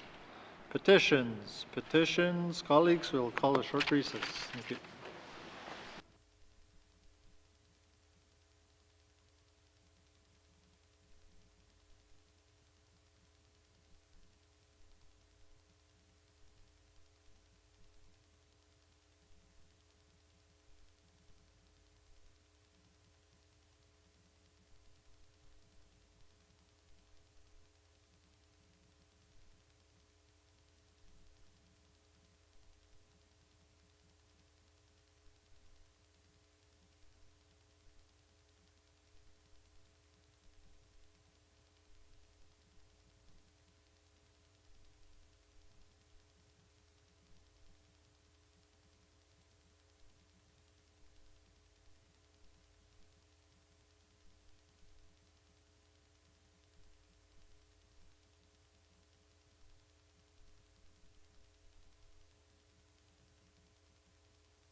Reports of committees on the review of bills. Reports of committees on the review of bills. Member for Great Slave.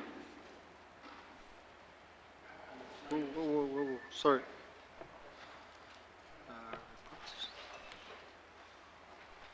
Oh, yeah, Great Slave.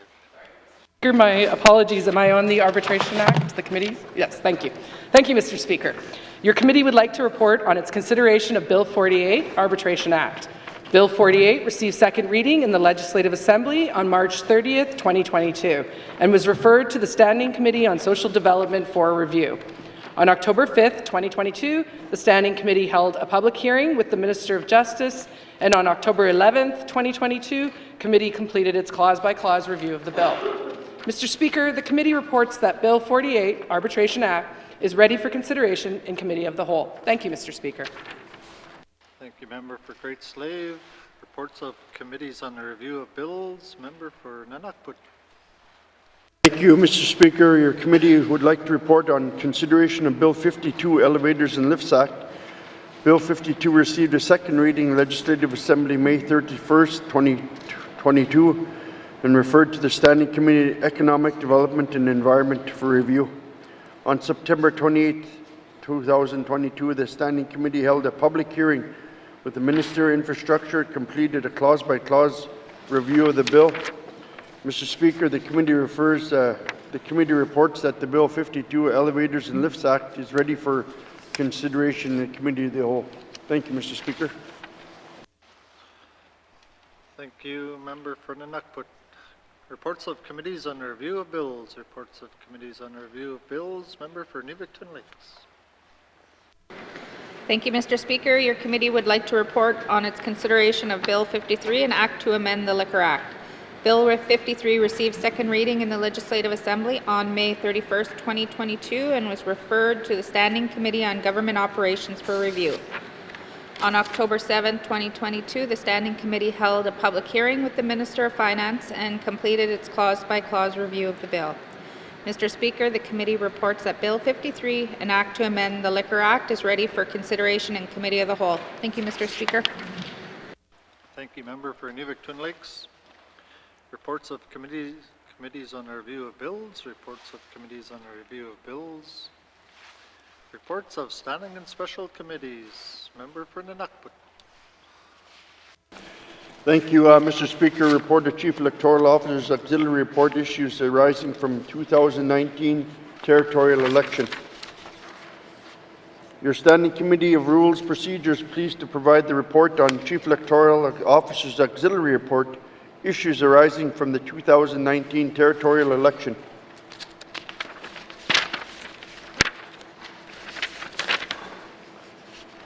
The Elections Plebiscites Act, the Chief Electoral Officer CEO to the President report administration election within 6 months of the election.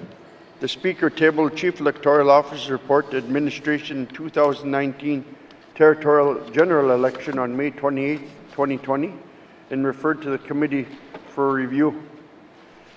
Committee completed a review and presented to the committee report number 9-19(2), the Assembly, February 23, 2021, that the report committee made 19 recommendations. All recommendations were adopted by the Assembly on March 30, 2021. Three of those recommendations directed to the CEO to conduct additional research to report back to the Legislative Assembly within 6 months. On March 29th, the Speaker tabled the auxiliary report of Chief Electoral Office issues arising from 2019 general election. This report responded to these additional research requests that included recommendation following the Tulladay-Welladay by-election. The Standing Committee met on April 4th, 2022 to September 22nd, 2022 to consider the report. Committee also considered issues the CEO discovered during the letter to the Speaker dated July 25th, 2022. The letter attached Appendix 1. Committee thanks the CEO for meeting with the committee to discuss these additional issues. Casting the vote from anywhere. The CEO was directed to review on how Canadian jurisdictions allow residents cast votes in their home, electoral district, from the polling station. This concern was raised by submission to the committee earlier to review the elector the multi-district community. When it went wrong, poll was turned away, was redirected to another poll. The elector was discouraged in voting. Committee concerned that was impacted, that they continued by counting the ballots, timelines and the results of the ballots needed to be sent another polling district for counting. In this case, delayed reporting results. The CEO identified a few options that noted that the full vote anywhere model would require technology elections N.W.T currently does not have. This includes the ability to print ballots in polling stations, the electronic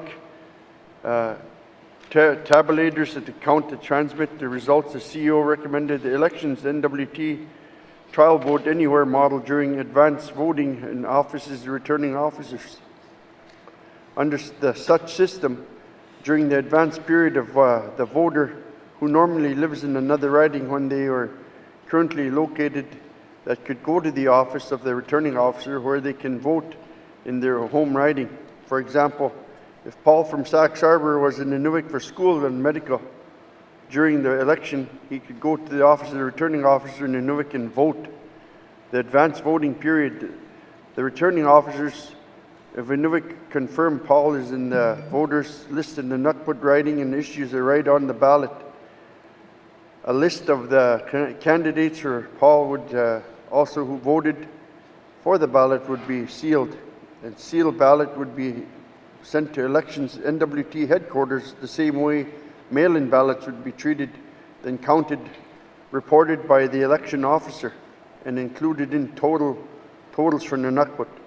Committee agrees that the Chief Electoral Officer's recommendation number 1, the Standing Committee on Rules and Procedures recommends the elections N.W.T trial vote anywhere model during advance voting in offices of the returning offices. Committee recommends that necessary legislative amendments that are required to do such model be made. Mr. Speaker, I pass this on to my colleague from Hay River South, Mr. Simpson. Thank you. Thank you, member for N.W.T. Member for Hay River South. Best practices in election reporting. The CEO was asked to conduct research on best practices on election reporting in other jurisdictions across Canada. The committee had previously noted changes in style and content in how election results had been reported during the last few elections. Some polls had been combined due to small numbers, and the introduction of online voting in 2019 was not differentiated from mail-in ballots, nor from other advanced voting opportunities. Committee noted that elections N.W.T has moved from a table format to a more visual representation of official results since 2007. Section 265 of the Elections and Plebiscites Act requires the CEO to provide to the Speaker a report setting out by polling division the following: the number of votes cast for each candidate, the number of declined votes, the number of rejected ballots, the number of names on the list of electors, and any other information the CEO considers should be included. In their report, the CEO notes that due to small population sizes in some communities, some voting opportunities are not well attended and could have only a handful of people using such an opportunity. Reporting such small numbers could ultimately compromise the secret ballot. As a result, in some cases, these polls cannot be reported separately. The CEO recommends that the Legislative Assembly not be overly prescriptive in the reporting requirements under Section 265 of the Act. The CEO notes that Elections N.W.T is committed to the principles of open data and will work to ensure future reports contain as much detail as possible without compromising the secrecy of individuals' votes. Committee agrees with the CEO's recommendation, and at this time is not in favor of setting out more detailed reporting requirements in the Act, but encourages Elections N.W.T to adopt a consistent approach to reporting from election to election. Publicly disclosing addresses. The Assembly directed the CEO to conduct a review of the requirements to publicly disclose the candidate's residential address and return to the Legislative Assembly with the findings of that review and any potential amendments to the Elections and Public Sites Act. The CEO notes that in addition to the requirement to publish a candidate's address, the Act requires the publication of the address of official agents. The CEO also noted that candidates' financial reports are required to include the addresses of contributors to their campaign, and this information has been included in summary reports on the Elections N.W.T website. As a result, the CEO expanded their review to include these disclosures. Across Canada, 7 jurisdictions do not publish physical address of candidates, and 2 jurisdictions have noted that they will be stopping this practice in the immediate future. The CEO notes that the N.W.T is only one of 3 jurisdictions to publish the addresses of agents and one of 4 that publishes the addresses of donors. It is important to note that the Act requires that a candidate, agent, and contributor must be a resident of the Northwest Territories, but does not require they be resident in the electoral district they are running in. As a result, as long as the community they reside in is identified and their physical address, and not their physical address, the goals of the Act would still be met. The CEO concluded there is limited value in publishing a candidate's residential address. The loss of privacy for the candidate is not outweighed by the public of interest of disclosing the location of a candidate's home. There are other safeguards in the Act to ensure that a candidate is resident in Northwest Territories, and none of these require the candidate's home address to be made public. This also holds true for publishing an official agent's residential address as part of proclamation of a poll. The Act requires that any campaign material include a name and phone number so that the public can ask questions of the campaign without requiring the official agent's address. In regards to contributors, any contributor to a campaign must disclose their residential address to the campaign so that the official agent can properly report all donations, financial or otherwise, in the required financial report. This information has been included in the summary report prepared by Elections N.W.T, but it is not required. In response to complaints from the public and advice from the Information and Privacy Commissioner, Elections N.W.T will no longer include addresses in the candidate financial report summaries posted on the Elections N.W.T website. Only their community of residents will be posted. The committee is satisfied with this step taken by Elections N.W.T. Recommendation 2. The Standing Committee on Rules and Procedures recommends that the Elections and Plebiscites Act be amended to remove the requirement to publish a candidate's or official agent's residential address under sections 96 and 97 and to substitute community of residents. I will now turn to the member for Nahende. Thank you. Thank you, member for Haver South. Member for Nahende. Speaker, Register of Future Electorals. During the 2022 Tuna-Day-Wella-Day by-election, Election N.W.T noted that only 4 people under the age of 21 cast ballots. All 4 were registered to vote during the by-election and were not on the voters list.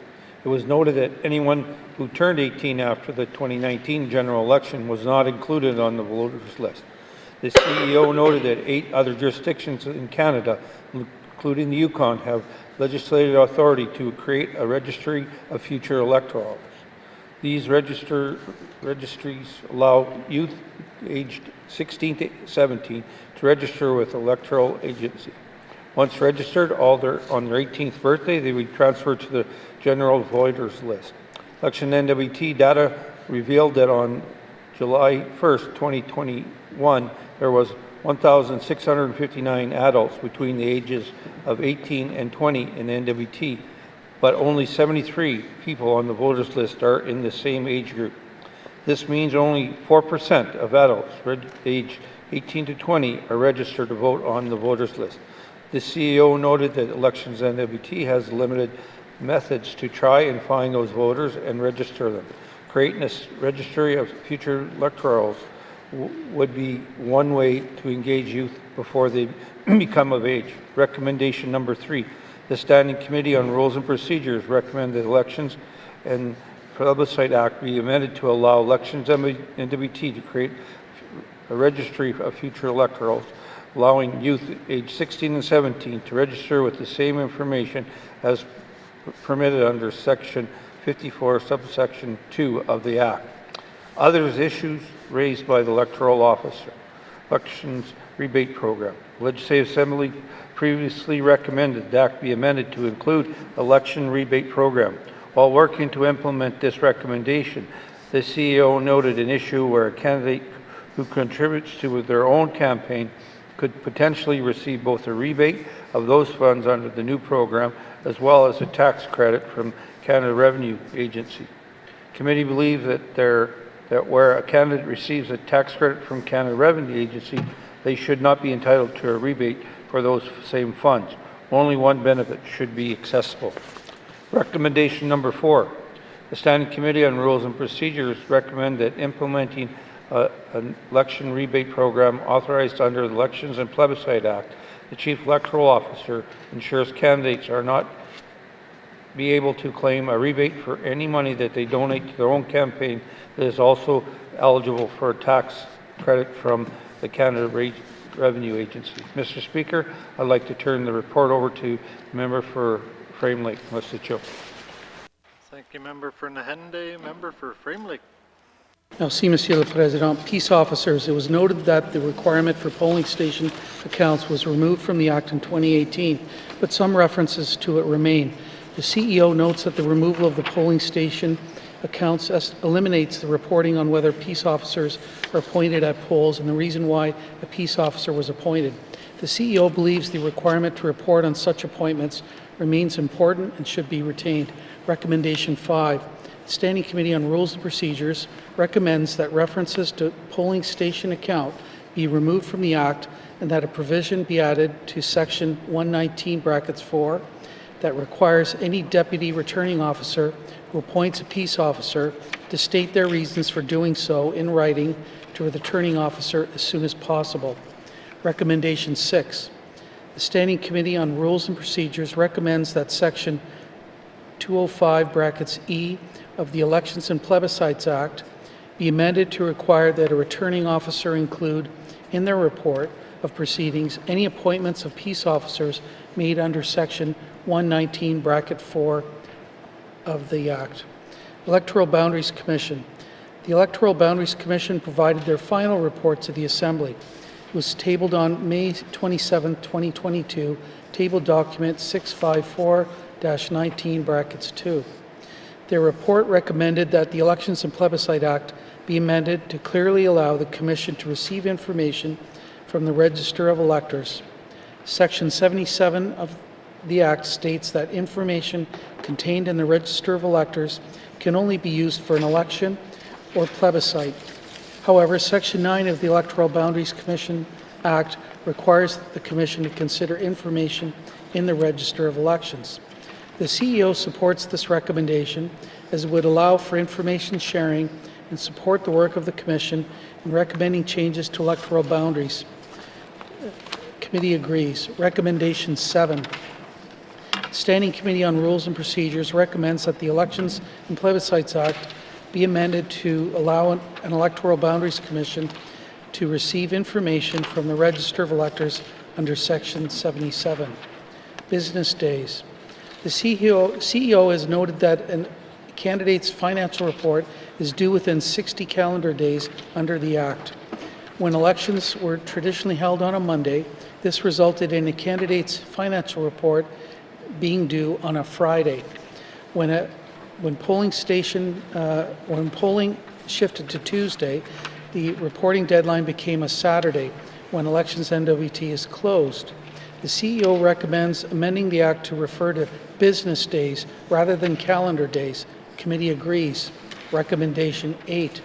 The Standing Committee on Rules and Procedures recommends that the Elections and Plebiscites Act be amended to allow for a candidate's financial report to be submitted within 45 business days rather than 60 calendar days. Conclusion. The committee wishes to thank the CEO, Mr. Stephen Dunbar, for the additional research and recommendations provided in his auxiliary report.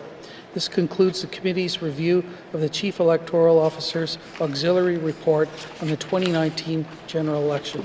Merci, Mr. Speaker. Thank you, Member for Frame Lake.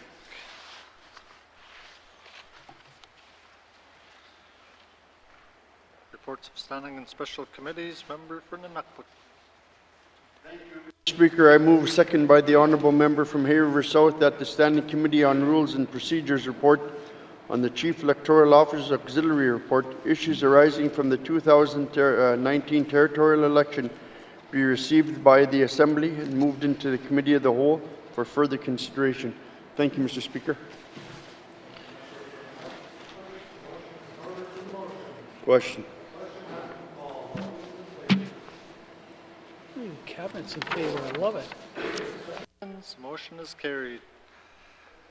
Report.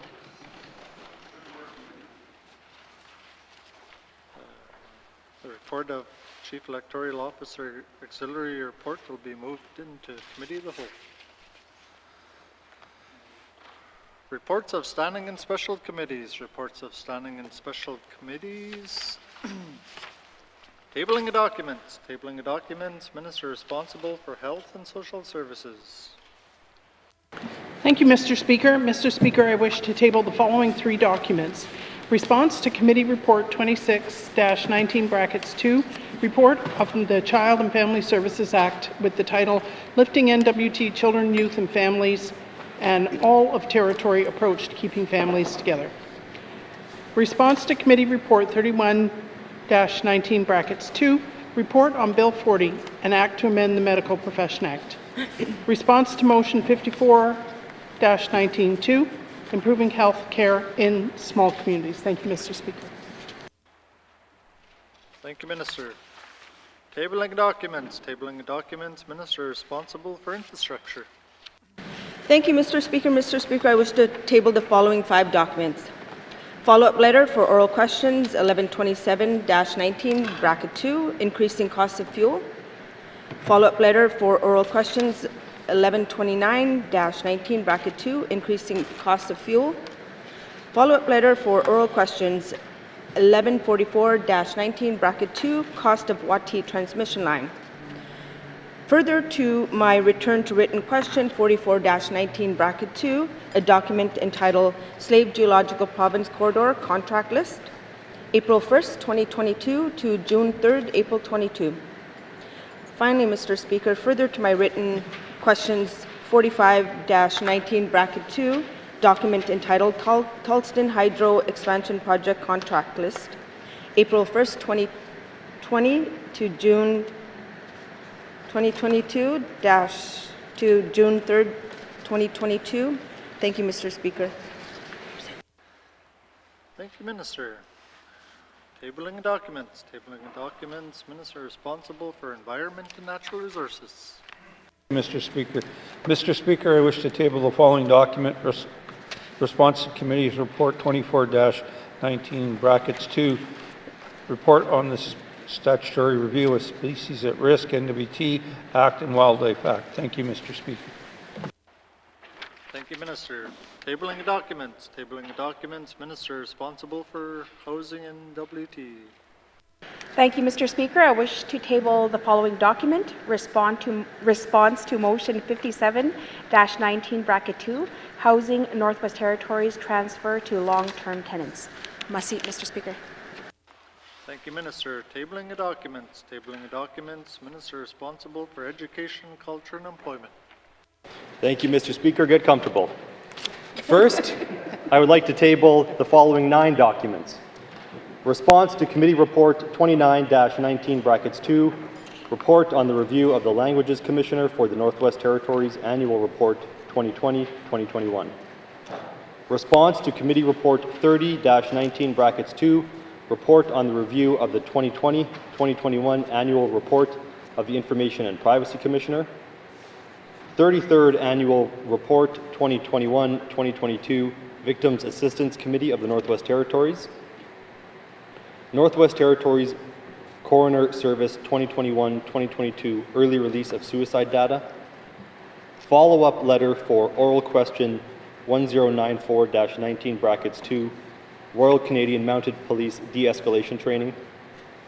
Follow-up letter for oral question 111319 brackets 2, Royal Canadian Mounted Police in Fort Smith. Follow-up letter for oral question 1120-19 brackets 2, funding for small communities. Follow-up letter for oral question 1136-19 brackets 2, RCMP complaints and misconduct. And follow-up letter for oral question 1138-19 brackets 2, RCMP violence against Indigenous women. On behalf of the Premier, I wish to table the following 3 documents. Response to motion 58-19 brackets 2, a strategy to match Canada's population growth.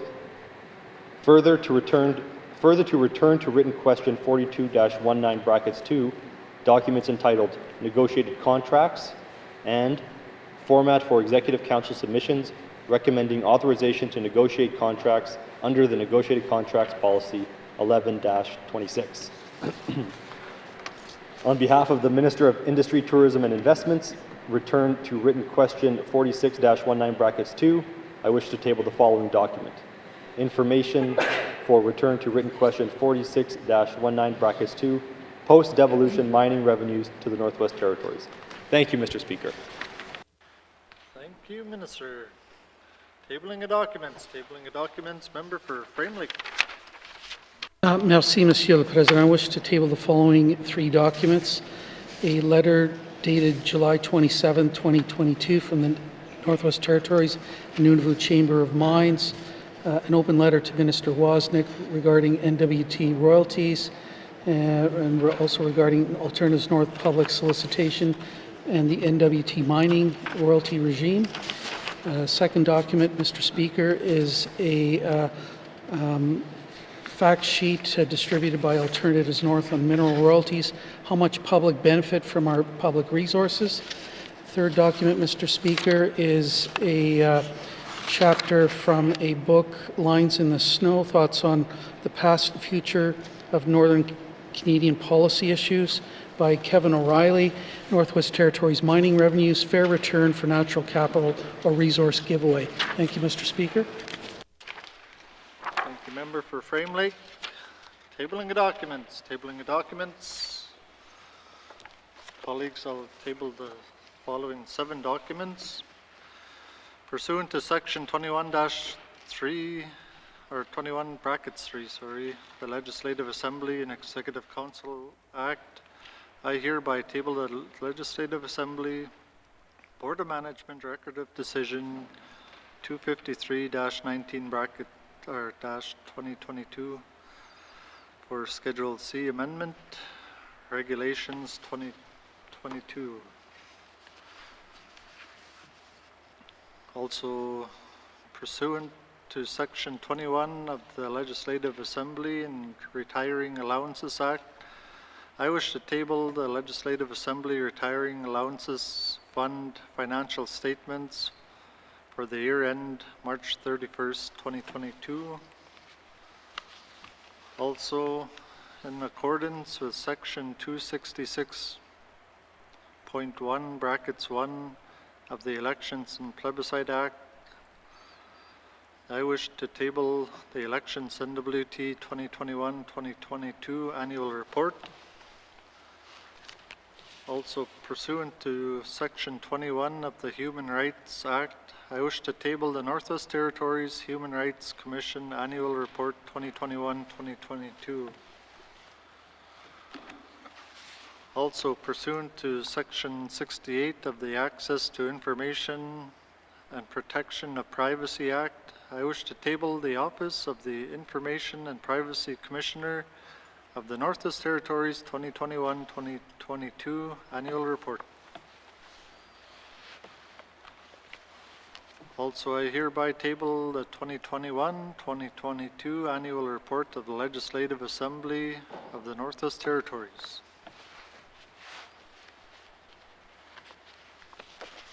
Pursuant to Section 43 of the Ombudsman Act, I hereby table Speaking Up for Fairness, the 2021-2022 Annual Report of the Northwest Territories Ombudsman.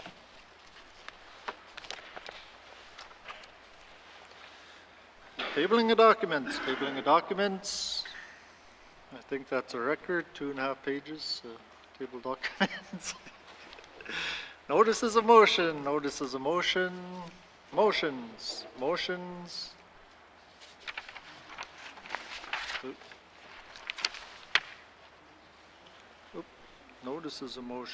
sorry. Member for Haver South. Thank you, Mr. Speaker. Mr. Speaker, I'd like to table the following two motions. Mr. Speaker, I give notice that on Monday, October 17th, 2022, I will move the following motion. Now therefore, I move, seconded by the Honourable Member for Hay River North, that table document 528-19, bracket 2, 2021 review of members' compensation and benefits, Northwest Territories, be referred to Committee of the Whole for consideration. Thank you, Mr. Speaker. Mr. Speaker, I give notice that on Monday, October 17th, 2022, I will move the following motion. Now therefore I move, seconded by the Honourable Member for Hay River North, that table document 654-19, bracket 2, 2021-2022 Northwest Territories Electoral Boundaries Commission final report be referred to Committee of the Whole for consideration. Thank you, Mr. Speaker. Thank you, Member for Haver South. Notices of motion, motions. Notices of motion for the first reading of bills. Notices of motion for the first reading of bills.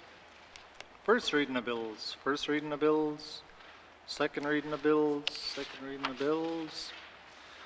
Consideration in Committee of the Whole of Bills and Other Matters, Bill 23 and 29, with Member for N.W.T Lakes in the chair.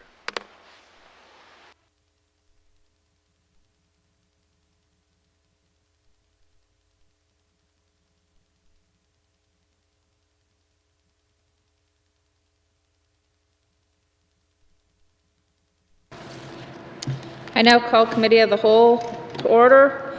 What is the wish of committee? Member for Frame Lake. Thanks, Madam Chair. I move that the Chair rise and report progress. Thank you. There's a motion on the floor to report progress. The motion is in order and non-debatable. All those in favor? Opposed? Motion is carried. I will now rise and report progress.